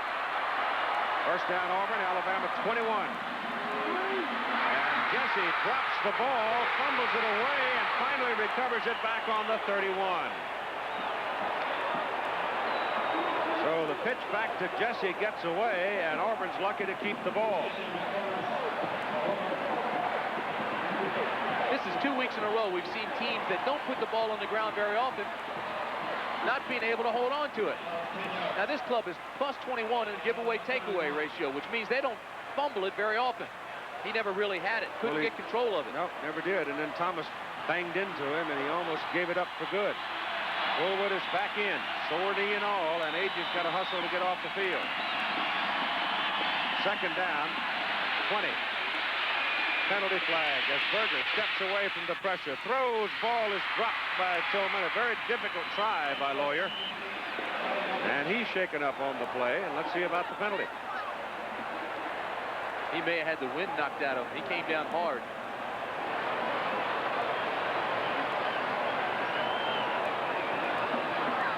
Offside, Alabama. Al, what can you tell us about Fullwood's injury? Well, Keith, the doctor left it up to Fullwood himself. They moved the knee around a little bit, didn't seem to be too serious, but I'll tell you what, you're looking at a man who has a tremendous amount of desire to play in this game and a lot of courage, too. He was in a lot of pain, even just taking normal steps on the sidelines, and perhaps a look to de-emphasize his role just for a few plays so he gets his game legs back together.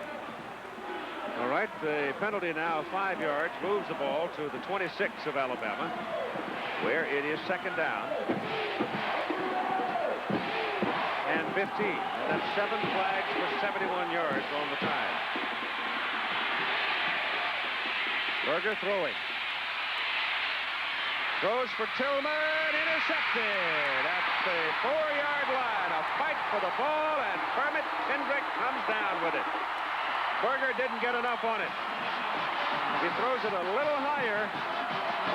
Tillman may have pulled it in, but this time Kermit Kendrick outfights him for the ball. He shouldn't have thrown it, though. Watch Tillman now. Tillman will roll into double coverage again. It's zone. See the linebacker now staying in his zone area, but now you go into the safety and the cornerback. Look at this now. There's no seam there. His ball should not have been thrown. The man to go to that time was underneath. It was Fullwood, who was the safety valve, 10 yards over the middle. He was wide open. 3rd interception and 4th turnover for Auburn.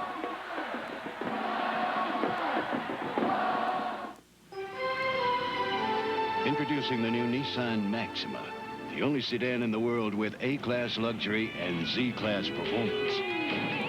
With the comfort of body-hugging sports seats, power windows and sunroof, three-way adjustable shocks, and the performance of 0 to 55 in 7.5 seconds.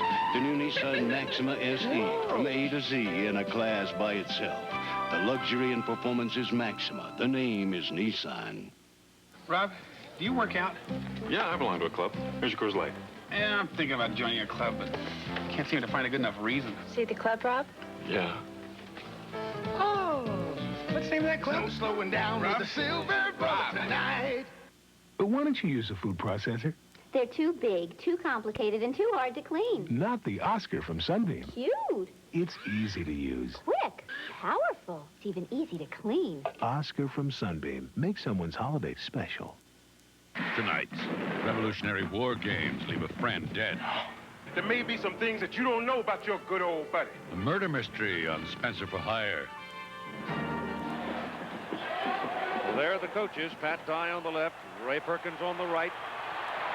Auburn's balloon now a little limp after that turnover, their fourth. And Mike Shula takes possession at quarterback as the Tide moves it from the 4-yard line, and Doug Allen quickly picks up 7 out to 11, where Kurt Crane brings it down.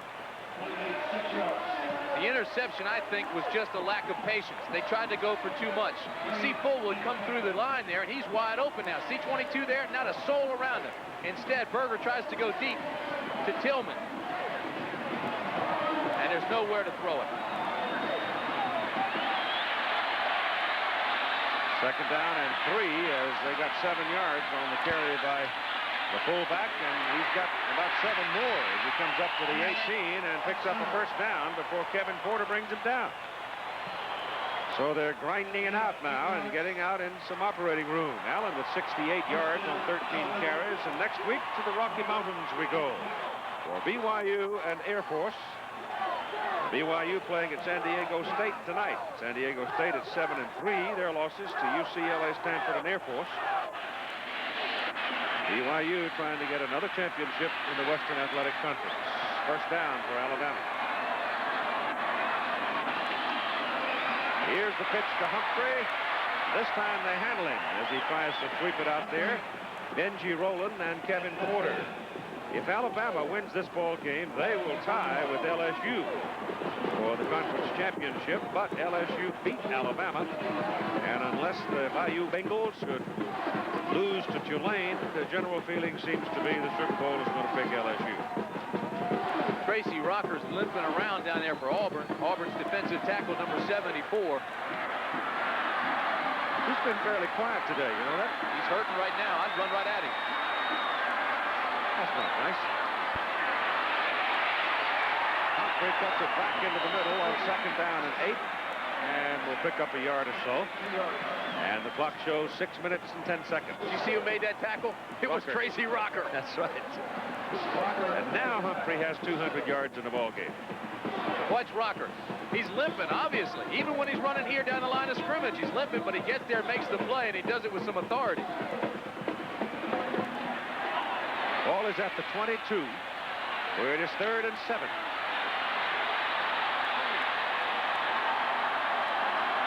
Haven't used Bell much today.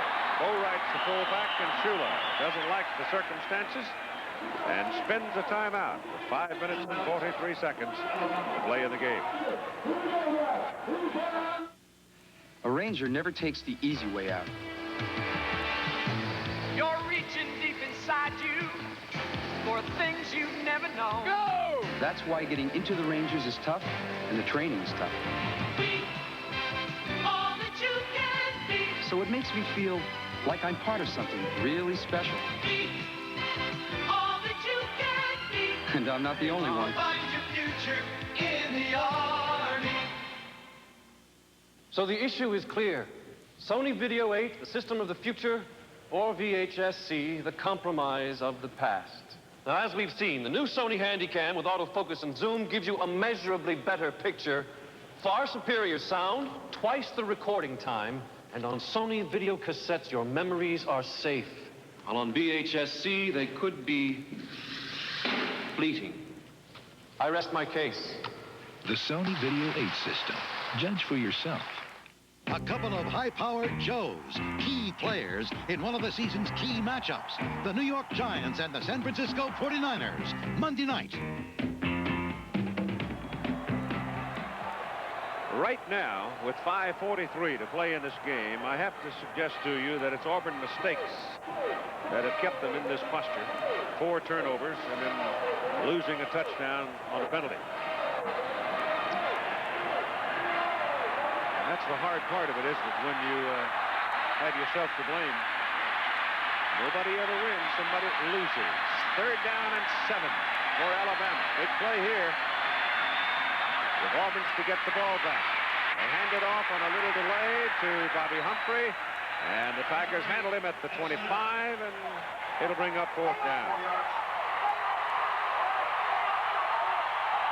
Auburn has blocked 1 punt this year. It's amazing to me, though. The man whose teams block more punts than anybody is Bobby Bowden. I mean, he's always got somebody that somehow can get free. He's got the speed. Yep. All right.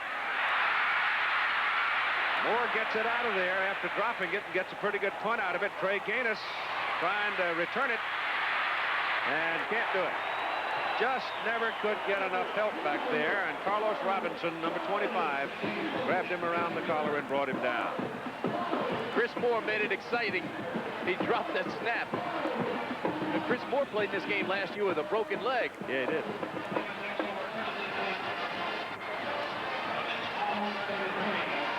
Ball is placed at the 33. Not bad field position with 4 minutes and 54 seconds to play. As Auburn comes out with Agee and Fullwood. Berger at quarterback. Gaines and Tillman wide. Fullback Agee. And Tommy hasn't found a whole lot of daylight in the middle of the Alabama defense today. Picks up about 3 there. 2nd down and 7 coming up. Make it 4 as they place the ball at the 37.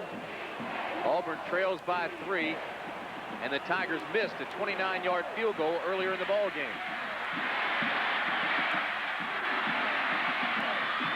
This is Fullwood. And he may have lost some of his sharpness with that injury to his knee, because he didn't seem to be able to plant that left leg that time and make the cut. And so Kirk Jarvis and Greg Gilbert just nailed him. And 4:05 to play in this football game. That comes after the ball game.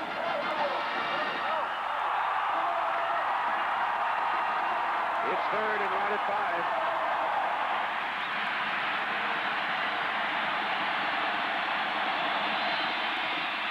Fullwood's going for it. And he may have it. He may very well have it at just beyond the 43. Jarvis on the tackle for Alabama. Well, you're right, though. He's not running with the authority he had earlier. Watch this now. The play is set up nicely with the delay. Here comes Fullwood. He almost slowed down, but he got the first. He felt the hit coming, I think, and wanted to leverage to get the yardage without taking all the pressure on that left leg. 1st down, nonetheless. Got it again. Dodges a man in the backfield. 2, actually 3. And finally steps out of bounds after picking up a couple of yards. There were 3 Alabama players that had a shot at him, and they didn't get him.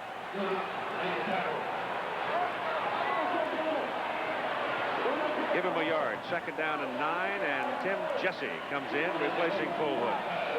Give him a little breather. Well, when Fullwood goes out, they like to pass 70% of the time. Fullwood had only 2 catches coming into this game. Berger's pass is down the middle to the tight end, to midfield, and falls to the 49. And they'll need 3.5 yards for the 1st down.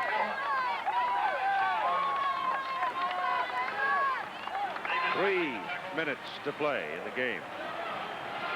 That's Pat Sullivan, the Heisman Trophy winner, quarterback at Auburn. Standing there signaling the plays in to Berger. Pat was in the insurance business for a long time and then came back as a quarterback coach this year. Now on 3rd down and 3.5, you've got Ware, Agee, and Jesse in the backfield, and this is Berger with a ball, and Berger is at the line of scrimmage, and that'll do it. Now Auburn's got to go on 4th down, I think, with 2.5 minutes to play.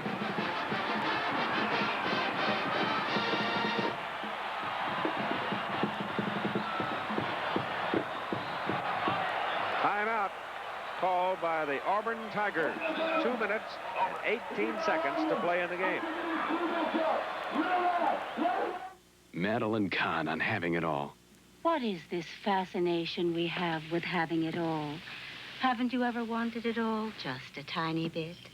Michelob Light has it all. Superb taste in a less filling beer. But is having it all the answer? Is it really so wonderful to be wealthy, glamorous, and have an unbelievable singing voice? Yes! Michelob Light, you can have it all. All over the country, people are learning about the new Nissan 200SX. They're examining the many important design changes on the outside. But more, they're experiencing the one important change on the inside. The new fuel-injected overhead cam V6. It's America's new Super Coupe. And it's just waiting to change your attitude. The quality and power is 200SX. The name is Nissan. It's a showdown out west. The BYU Cougars, with their explosive air attack, will try to ground their conference rivals, Air Force. Coverage begins with college football today, next Saturday. That last snap by Auburn looked as if it had busted play on it to me. It had to be. I don't know why they would go with Berger on the run. Berger has a -4-yard rushing average. On this 4th down, though, this is the game here. I'd go to the tight end again. Reeves, 6 catches, 38 yards. 3.5 yards they need, and Fullwood is not in there. And Alabama has called a timeout. So Bama has 1 left. Auburn has 2 left. Is this Howard Johnson? Yes, sir. There's been a lot of changes. You might say we're turning the place upside down. You know, a lot is changing at Howard Johnson.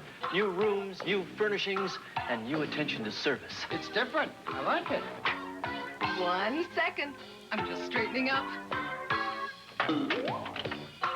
No matter how you look at it, This is Howard Johnson. we're turning Howard Johnson upside down. Great deal, but you know the manufacturer's warranty is just 90 days. May I suggest this dandy little service contract? When you buy most TVs, you pay a lot extra for a service contract. But at Curtis Mathis Home Entertainment Centers, there's no additional charge for our exclusive 4-year warranty on parts and labor. You see, our terrific audio and video products aren't the only reasons it's worth coming to Curtis Mathis. Curtis Mathis. Is it really worth it to go anywhere else?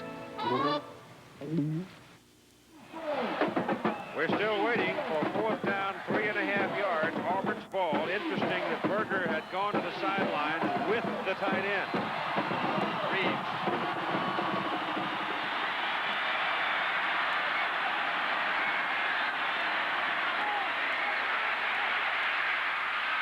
Good to the 40-yard line. Caught by old reliable Trey Gaines.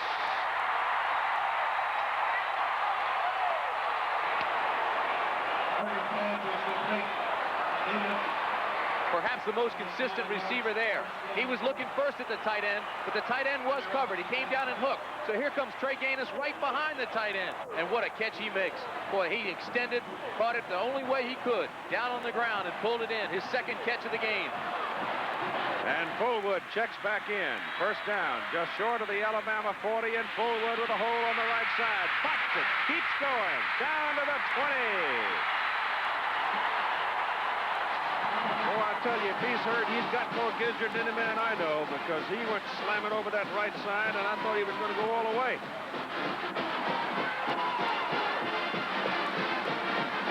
You talk about explosion. This is it. Just bounced bounces off people like a ping pong ball. First down. Ball at the 21, handed inside. And down to the 10-yard line goes Tommy Agee. Agee with his biggest run of the day. And it comes at a crucial time. And speaking of time, 1:28 to play in the game. 17-14 Alabama by 3. Gaines is out of the lineup now. And Vincent Harris comes in. Agee leaves. Jesse and Harris are the running backs. And this is Harris. And he'll have 2, maybe 3 yards. Maybe the 7. It's pretty late getting him into the ball game. I don't see how you can know what the snap count was. Can't understand why they're taking so much time here. Down to 53 seconds. Waiting for a play. Well, they look confused on the sidelines to me. Now here comes Fullwood. He's too late. He can't come in. Second down on the 8. They run a reverse. It's Lawyer Tillman carrying the ball. Good cut. Touchdown, Auburn.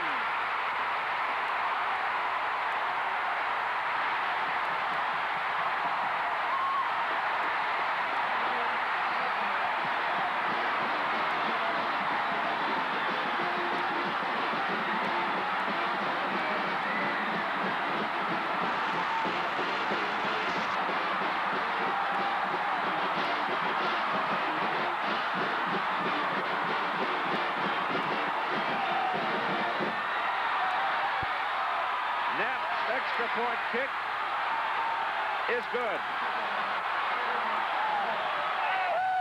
With 32 seconds to play. An 8-yard reverse with Lawyer Tillman. Auburn's going to steal one. Look at the confusion. Confusion on the sideline. They couldn't get a play in. Lawyer Tillman now is saying timeout, timeout. They line up. They come with a reverse. He has tremendous acrobatic ability. Watch this. Gets a great kick out from Victor Jones, 57 right there. He cuts inside. That was the cut that made it. And then dove for the end zone. What if they had called the timeout? What if Brent Fullwood had come in?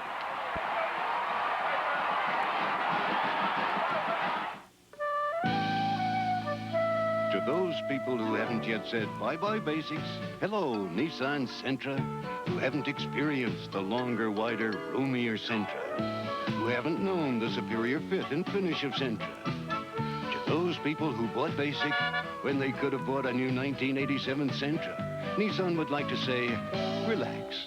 We've got one waiting for you. The quality and value is Sentra. The name is Nissan. Good grief! The world-famous MetLife representative didn't eat his dinner. He's been up all night reading. Unprecedented! Oh, I know. As a Met rep, Snoopy is boarding up for his advanced training course, so his customers get the most professional service. This calls for an oversized chocolate chip crisis cookie. Such dedication. Such commitment. Get Met. It pays.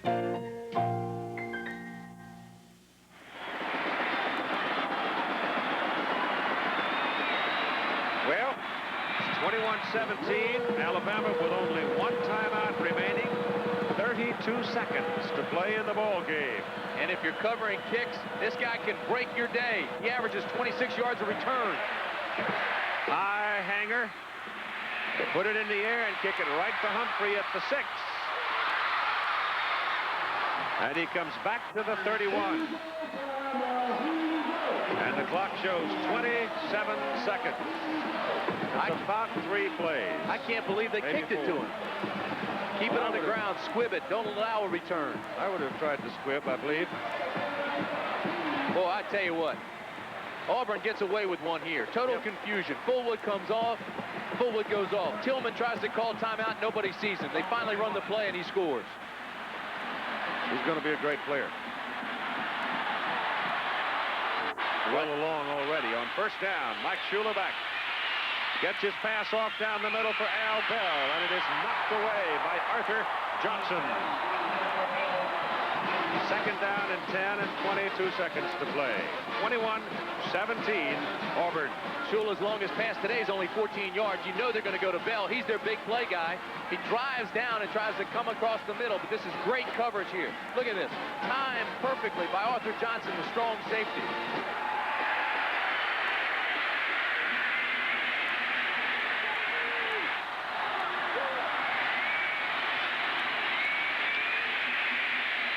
Shula pumped it, now lets it go deep for Greg Richardson, and double coverage incomplete. And Greg argues a bit, but gets no call. So did Bell. See, they're trying to argue their case now. They want the flag to fly. They want a pass interference. They know they're in a jam, tight fit situation. 13 seconds remain. A flag here would be the biggest break they could get.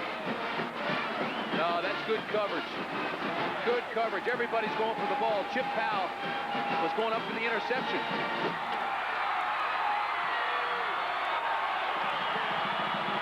Third and 10 and 13 seconds. I don't know that this would go down as much of an upset, though, because these two teams are pretty well matched coming in. Auburn 8-2 and Alabama 9-2. Shula running away from the pressure. Look out, he's over the line of scrimmage. You can't throw it. He goes out of bounds and stops the clock with 6 seconds to play in the game. And this will put LSU in the Sugar Bowl against Nebraska, which you will see here on ABC New Year's Day. Talking to Van Tiffin yesterday, I said, last year's 52-yard field goal looks like it'd be good for 70. He said, I don't know if I could have kicked it 70 yards. He said, but it would have been good from 60. Right now, they're on the 40. They only have 6 seconds left. Ball is on the 40-yard line. 4th down and 1, Alabama, and 6 ticks on the clock.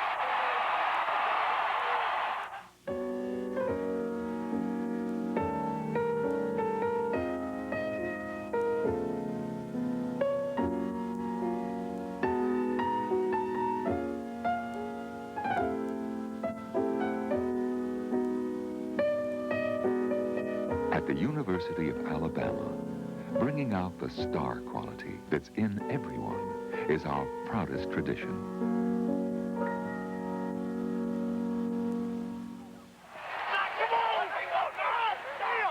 It's hard to keep your composure in a time like this when you're in the middle of the melee on the sidelines. But the defensive people were called to the sidelines by Pat Dye. The offensive people called to their sidelines by Ray Perkins. They have now made their decision on what they'll try to do on the last play of the game. I'll tell you what they're going to do. It's too far for a field goal. Another pass, if it doesn't score, time will run out. So they're going to go for the home run ball, just throw it down deep, hope for the deflection. At least that's what I do. I don't know what else you can do.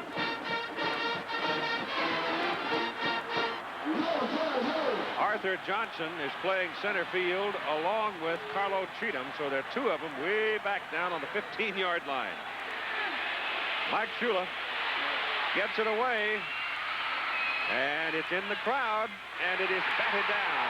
And Auburn has won the ball game, beating Alabama 21-17. And the Tigers finish their season at 9-2. Alabama finishes their regular season at 9-3.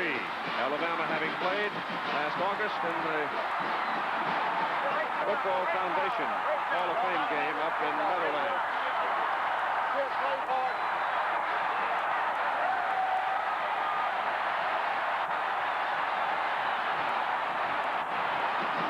So the Tigers of Auburn win it 5-4.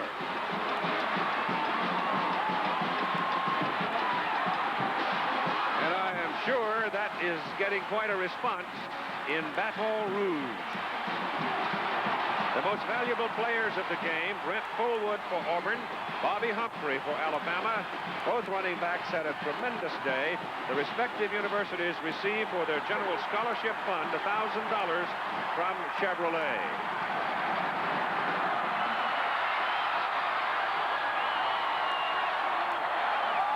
Tough football game, good football game. And your SEC standings reflected there. That's what it's all about, though. Cornelius Bennett, Fullwood go up and embrace each other out of respect. This ABC Sports Exclusive has been brought to you by Nissan, who invite you to test drive the new Go Anywhere Nissan Pathfinder at your Nissan dealer now. Michelob Light, who says you can have it all. And by Sony Video 8, the system of the future. Weigh the evidence at your nearest Sony dealer. Once again, your final score, Auburn 21 and Alabama 17. Stay tuned now for updated scores and highlights of today's football action on College Football Scoreboard with Jim Lampley. Travel arrangements made through, promotional fee paid by United Airlines. United flies more people to Hawaii than any other airline. Nobody knows Hawaii like United. We hope you enjoyed it today from Birmingham, this presentation of ABC Sports. Saturday, that love bug's flying high. Ernie and I just met, but it seems like we've known each other for years. And impressing the right girl means everything. Did you wash everything in hot water? Well, some of the stains were hard to get out. Sidekicks, and it's new night and time. Tonight. Quality eye care at affordable prices and 1-hour service. That's what you'll find at Berry Optical. Dr. Daniel Cunningham is on staff for eye examinations 6 days a week. And Wallace Owens, owner and operator of Berry Optical, has been fitting and making glasses here in Montgomery for over 20 years. Their full-service laboratory can make your glasses in just an hour. We make your glasses fast, and we make them right. Berry Optical on Wares Ferry Road, featuring Burdell and Avant-Garde. Outside Montgomery, call toll-free 1-800-241-6953. Blitz in the new season with gear from Lang's Sporting Goods. Don't pass up the opportunity to dress out in name-brand equipment for your sport. Lang's has football, baseball, soccer, and basketball covered for all you sports enthusiasts. Sports watchers can cheer away in style, too. The season kickoff is big at Lang's, so dive in to get the low prices. Rush for clothes at Lang's, where screen printing and custom orders are welcome. The winners come to Lang's Sporting Goods in the Governor's Square. Whether it's clothes, shoes, equipment, or trophies, Lang's will be on your side as you tackle your sport with the best from Lang's. Playing the energy game is tougher than ever these days. Cooling costs going up, home heating bills rising. It almost takes a miracle to win the game. That's what a Carrier heat pump is, a modern miracle of cooling and heating that can help you cut your yearly utility costs. This year, make the smart move to savings. Check out a Carrier heat pump.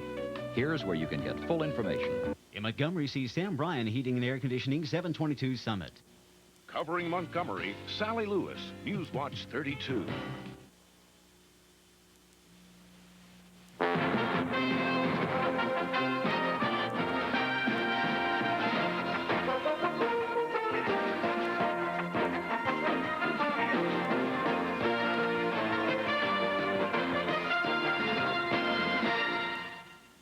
Good afternoon. Welcome to the Prudential College Football Scoreboard, where we have a special live guest. 20-year-old heavyweight champion Mike Tyson, winner of the WBC title 1 week ago tonight against Trevor Berbick, is live with us in the studio. And later on in the program, we are going to take a look for the first time on network television at both rounds of Tyson's destruction of Berbick, and Mike will talk to us about them. Meanwhile, one piece of big news in college football announced earlier today, the termination of Fred Akers' 10-year tenure as head coach at the University of Texas. University of Texas Athletic Director DeLoss Dodds met with his school's athletic council yesterday, and today, to assembled media, announced the resolution of that question.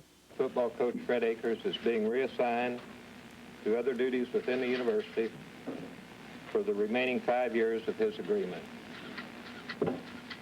The nature of his new assignments will be defined in the weeks ahead.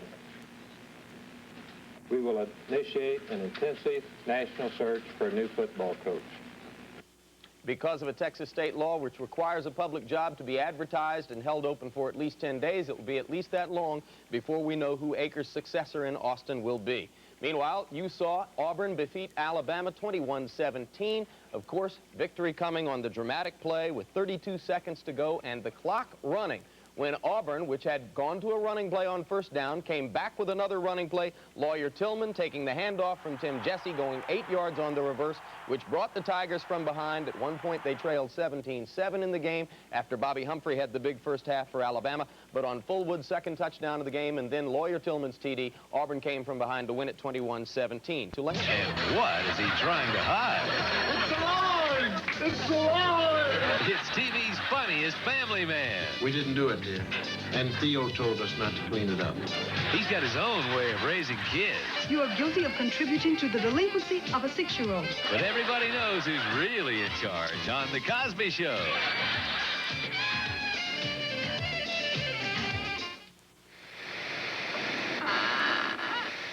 Most people couldn't live like this. You could learn a lot from a dummy. Buckle your safety belt. This is Channel 12, WSFA, Montgomery.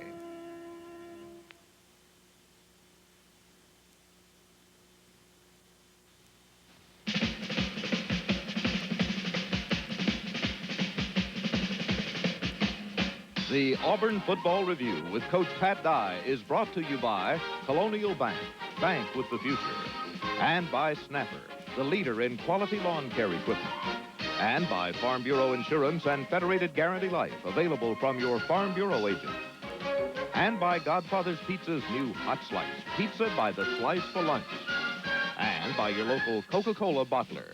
Your host is Phil Snow. And welcome to the Auburn Football Review. In just another typical Auburn-Alabama game, the Tigers came from behind in the fourth quarter and won 21-17. Typical because the last 5 have been that way, Coach. Well, it was exactly like I expected it to be. It came down to the last minute of the game to decide it. And last year the shoe was on the other foot. This year's on our foot. I've got, it was really an humbling experience to me, and this football team this year has been special in a lot of different ways, but mainly because of the quality of the people on the team. And we'd worked extremely hard to have a football team, and we'd fallen short in 2 of the biggest games of the year, and I was mighty happy for them. And our coaching staff and, the people who work so hard to make a night like last night possible. I think, again, it was a typical Auburn-Alabama game, and we've had some great ones over the last 6 years. Every one of them have been classic football games, and a lot of credit needs to go to Alabama, because our kids played extremely hard, just like ours did, and the ball could have bounced either way, and like it did last year. It made a difference in the ball game. And I've gone on record as saying that I hope that the Auburn people and the Alabama people will not be bitter towards each other, and because I think that, the game's over with now, and the Auburn people, we won, and we can have that inner satisfaction for a year, but I don't think it helps any to rub it in, or, you know what I mean. Well said, Coach. Well said. Now, we have a remarkable tape sequence here to show you today. We begin with that 4th down and 3 play on the last touchdown drive that won the game, that 4th down and 3 where Berger passes to Trey Gaines and saves the drive, and then the 3 plays for the score. Then those 4 exciting, dramatic plays to stop Alabama with the 32 seconds to go. And let's begin now and show you that, plus the dressing room scenes.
right, 4 across. Rush 2. Rush 2. All right, listen. Come on, Rush.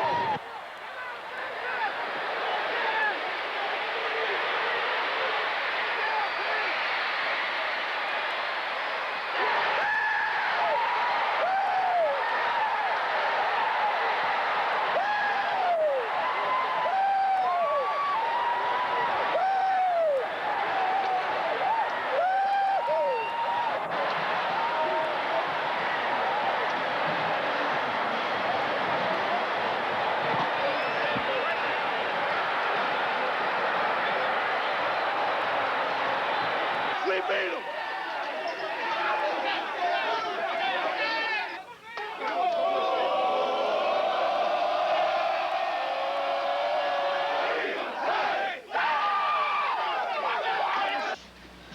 Think what you learned from tonight. Do you remember? It ain't over till it's over. You just keep on keeping on, and you keep on keeping on. And the damn little old quarterback threw 2 interceptions down there in the end zone. But when it was 4th and 3, and we had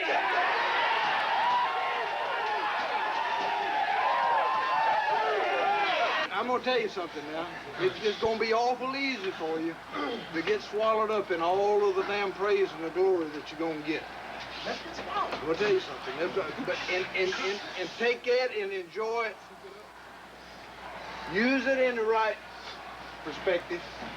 Praise your teammates and your opponents and whatever.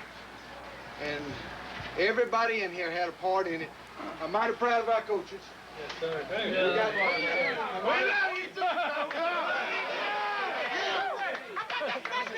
I'm gonna tell you what. The way they was running up and down the damn field out there tonight at times, it'd been awful easy for us to give up those innings. But we hung in there, we fought your ass. And we come back and stopped them when we had to stop them. And we took the dang thing home.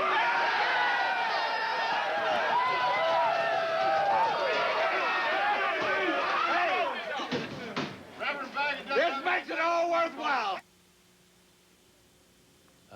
Precious moments, Pat Dye. Precious moments. Well, you know, I really just soon those shots of me not been in there because, I mean, it was an emotional game, and it was emotional in the dressing room after the game, and but we've got an awful lot to be thankful for.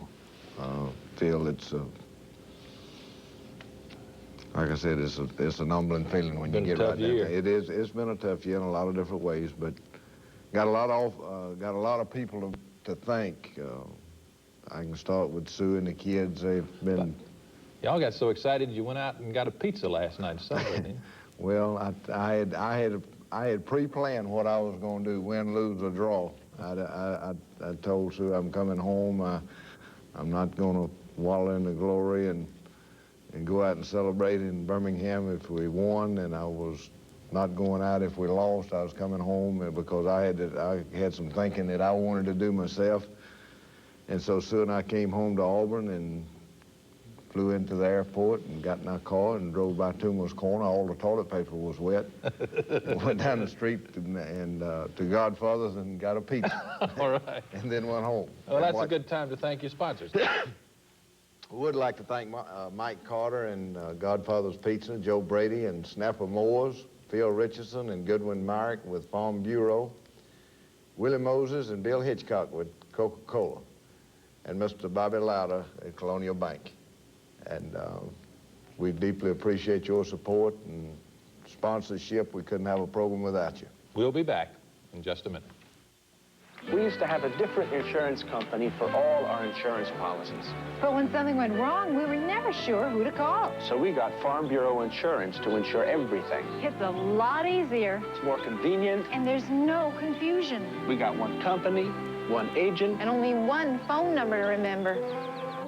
You might say Farm Bureau's one of a kind. Mm-hmm. Just like you.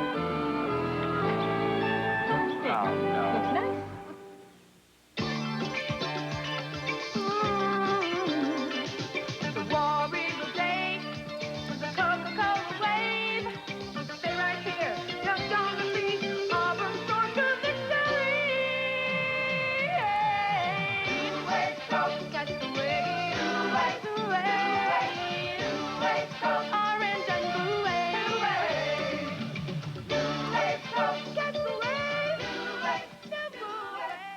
America has plenty of rear-engine riding mowers, yet one is America's #1 choice, Snapper.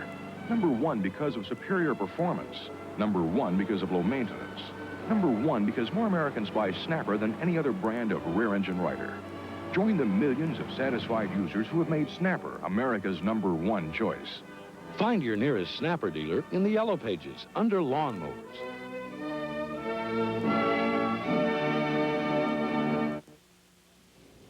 Don't think anybody stayed away because of the rain.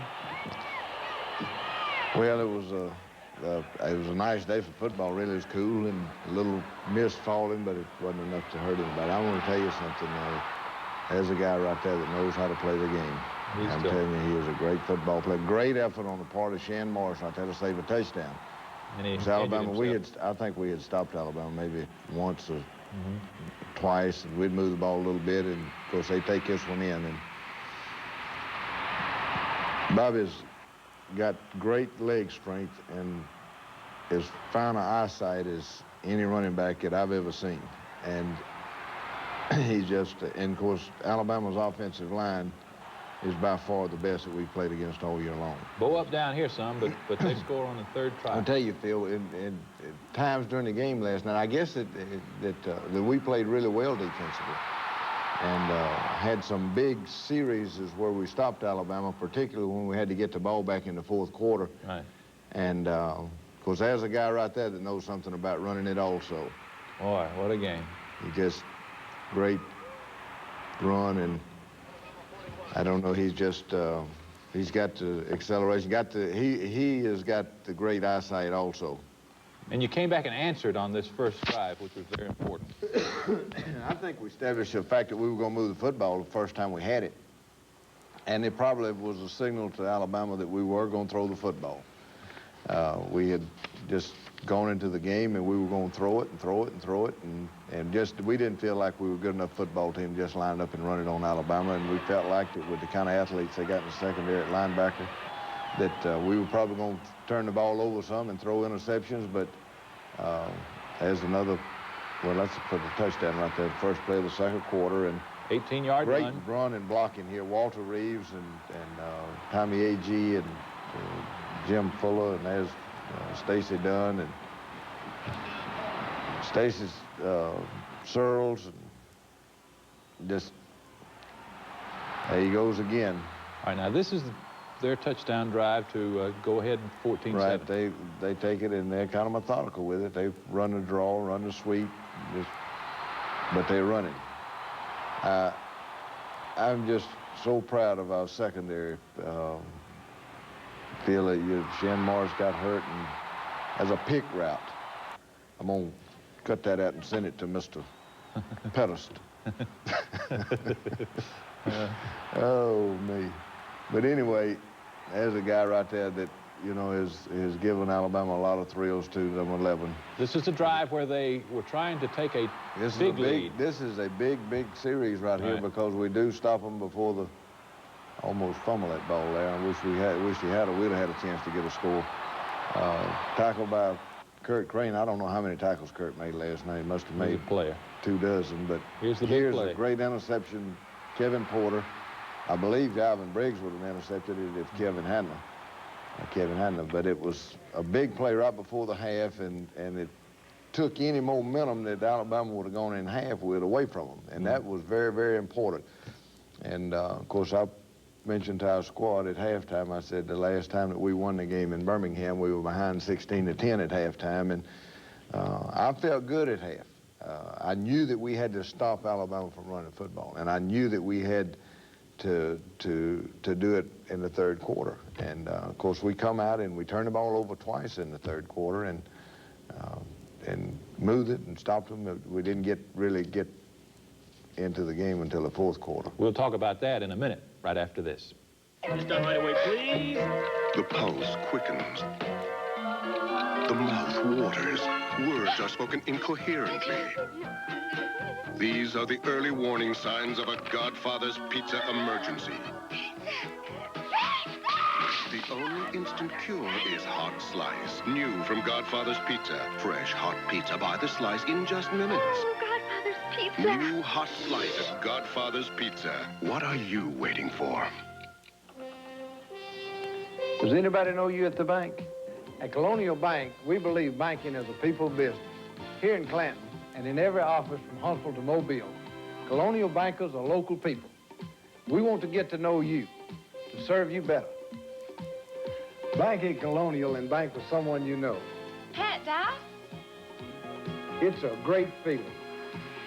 Colonial Bank. Herb Schmeely just bought his first new car. Well, what do you think? Fantastic! You got Farm Bureau auto insurance. Hey, Harry, how do you like my new car? Hey, you must have called and compared. Nearly 1 out of 3 vehicles in Alabama are insured by Farm Bureau. Nice going, Mr. Schmeely. Farm Bureau Auto Insurance. Hey, you want to see my new bumper sticker? Call and compare.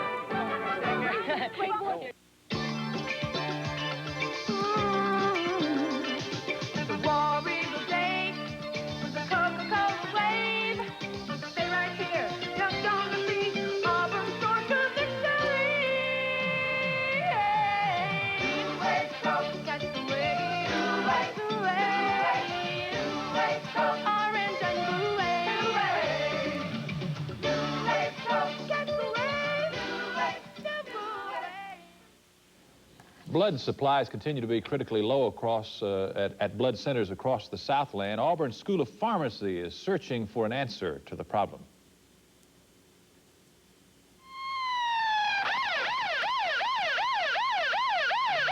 Seconds are critical. A crew of paramedics on its way to an accident. Questions are many, including questions about blood. What if a victim needs blood and the proper type can't be found? Inside this chamber at Auburn University, pharmacy researchers are developing a future answer to that question. They're experimenting with a synthetic blood compound. Its scientific name is Fluosol. One day it may be synonymous with penicillin or the Salk vaccine as a medical breakthrough. This product can be used immediately when possibly you have no time to waste cross-matching for natural blood. These laboratory animals have been injected with Fluosol. So far, pharmacists say the compound carries oxygen well. Plus, it's safe. In case of war or disaster, there's a need for a tremendous amount of blood, and reserves may not be able to keep up with what's required, and this would offer an alternative. But if successful, some hospitals could use it in emergency cases within 5 years. From Auburn, this is Steve Beverly reporting. Auburn University is a great university, and there's a lot of support back and forth with the program. Anytime something like this happens, or you're just thankful for the people that surround you, because you're not any better than the people around you. And I can start again with my wife and family, Sue and Wanda, that's at home now. Our coaching staff and their wives have been tremendous throughout the year. Dr. Martin and the Board of Trustees and the administration for their help and support of the entire athletic department and Auburn Athletics. The faculty and the students that support our program, Auburn fans and people that are in the Auburn family. Reverend Bobby Baggett, our chaplain, that is a close friend of mine. It means so much to our players and our football team and our football program. The players and their families that are so close to all of us, and the walk-ons and the scout teams that don't get to go out there and play every Saturday, but they're certainly instrumental in us being able to play on Saturday and helping us prepare every week. They give a lot, you're right. The GAs, the graduate assistants that work so hard and don't get any recognition or credit, they've done a tremendous job for us this year. My administrative staff, and I know we're into the ball game, Phil, but David Housel and Kermit Perry and Buddy Davison and Bill Beckwith and all that, plus all the secretaries and everybody, they all part of it. 2 turnovers here, but the defense held them to just 3 points. This was a critical part of the game right in here. It made me cough, Phil. Well, we're coming back, and this is another turnover. A great hit on the part of Kermit Kendrick. I tell you what, he's a great football player, and looked like he was playing hurt last night. But we turn it over, but the defense does their job. They don't let them get anything but a field goal out of it. And big play by Benji Rowland and Tracy Rocker and Brian Smith, and good coverage there. I believe that was Andre Bruce, and as Kurt Crane, like I said, had a lot of tackles. Edward Phillips, Arthur Johnson made a lot of plays last night. Kevin Porter. You're going to see late in the game, or you've already seen where Chip Powell, they tried to go to him twice on those last 4 plays of the ball game and knock both of them down. People have been trying to pick on it all year. It's a fine run by Tim Jesse. Tommy Agee played good last night. This is the drive late in the 3rd quarter that Auburn scored on the first play of the 4th quarter.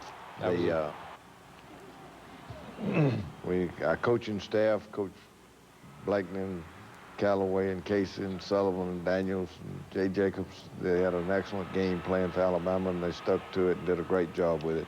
Here's the touchdown. Outstanding run by Brent. I tell you, those running backs last night, both of them took a physical beating, and they sure did. Alabama just got great athletes, and they know how to play the game, and the white folks will get after you pretty good, and it's you can just see they take some tremendous hits. Here's a play, and a big play in the ball game right here. Right here you can see Richardson push Powell in the back right as he goes in the end zone, and Arthur Johnson's calling it for him, but they get the clipping penalty, and it was a big play in the game. Good play, great play by Kurt Crane. A little pressure here. Alabama did a lot of things different against us that they hadn't done. As a smart play right there by Andre Bruce. He kind of nudged him out of bounds, but he didn't get the penalty. And I promise you, when Van Tiffin missed that field goal, I said, something good's going to happen to us. And, of course, I felt that way all along going into the game. If we could just hang in there and hang in there, I knew, again, what kind of character we had on the football team and the quality of the people that were playing. And, you know, we've had 2 disappointing losses, and you know, I really don't have the explanation why. Somewhere I didn't get the job done, but I knew that I'd lived with them for a year, and it was a great play by Jeff Berger and throw to Lawyer Tillman, and Kermit Kendrick comes up with another big play. The defense has got to hold them again. And it does. Right here, Benji Rowland, Kevin Porter, Tracy Rocker, Kurt Crane. You can go on and on. Nate Hill comes with a big play right there. As a 3rd and 7, I believe. 3rd and 7. This is starting a touchdown drive, I believe, here that wins the ball game. And of course, there was some critical plays in. This is one right here, a 4th down play, a 3rd down play. 3rd and 5, and he runs for the 1st. Makes a 1st down on a draw play. 2nd and 9 here. Jeff just standing in there. And 3rd and 3 coming. Pause and confidence. And actually, if that was a good call, and we'd have had 4th and 3. And we'd worked on this play since day one for that opportunity to use it, and they executed it to perfection. Trey made an unbelievable catch, and Jeff actually made a great throw on it. I asked Brent if he thought he'd score. He said, I think I'm going to score every time I get it. If I had his kind of ability, I guess I would, too. As Tommy Agee running down hard inside. Got it down inside the 10. And we did have some confusion right here. We didn't have any confusion as to what we wanted to call. But actually, that's the first time that Lawyer Tillman's run a reverse all year long. Looked like we probably ought to use him more often. But really wanted to get Scott Bolton in the ball game because Scott's been our #1 reverse. And Alabama was, at this point in time in the game, they were tired, and we were too. Both sides were tired. And remembering last year, this was a tension-filled time right here, Coach. Right. Great play by Arthur Johnson, trying to hit Bale. And go to Chip Powell against Richardson, and I guess Richardson's probably run faster backwards than Powell can forward, but he didn't get behind him. Chip makes a great play, and Andre Bruce runs Shula out of bounds. 6 seconds to go now. Fourth Last and play. 1. And again, they go to Chip's side, and you're going to see him knock this one down. I saw Coach Powell and his Chip's father last night in the dressing room, and outside of me, he might have been the happiest guy there. But it was a big win, and it was an emotional football game, just like every one of them have been. One that ball could have bounced either way. You know, just as I've mentioned, it's happened in the last two games. The last two games before last night went the other way, and this one fell our way, and we're very thankful for it. We'll be back in just a minute. Any good lawnmower will start quickly, so don't be taken in by fast-starting claims. With Snapper, starting's a snap. Snapper has built a worldwide reputation for maximum performance with a minimum of service. For a promise that goes beyond starting, look to Snapper. Their leadership in making the best products you can buy is second to none. Guaranteed. Find your nearest Snapper dealer in the Yellow Pages under lawnmowers.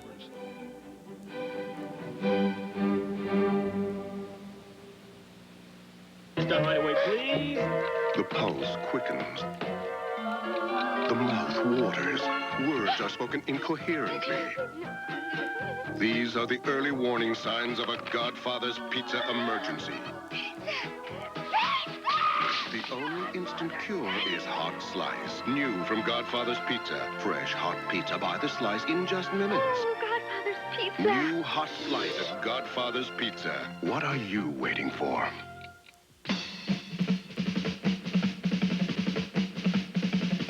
I'm Pat Dye. Being a football coach is not the only job I'm proud of. I'm also proud to be a director of Colonial Bank.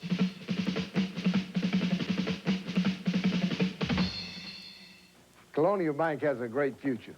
We're growing all over Alabama, and we want to be your bank. Come with us. Colonial Bank, the bank in your future.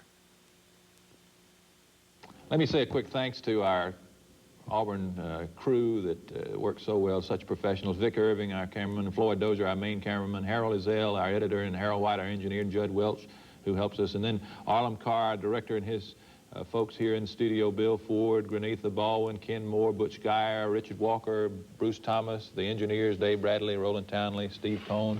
They are all fans, Coach. Phil, I'd like to thank you because I thoroughly enjoy the show, and I enjoy doing the show, and there's no doubt that you all do the best job of any coaching show that I know of, and I just show up on Sunday morning and cough and gag and whatever. And you got 20 seconds to get us to the Citrus Bowl. Well, we're playing an outstanding Southern Cal football team, and we're looking forward to going, and I'm looking forward to getting on the road and recruiting a little bit in the next week or so. Okay, and we'll see you next year on the Auburn Football Review.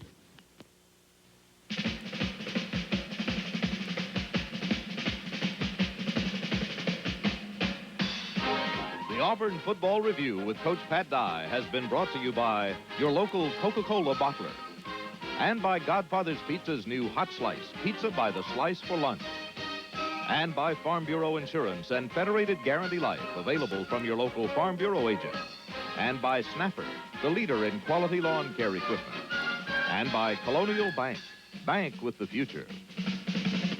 Sargentown Greet.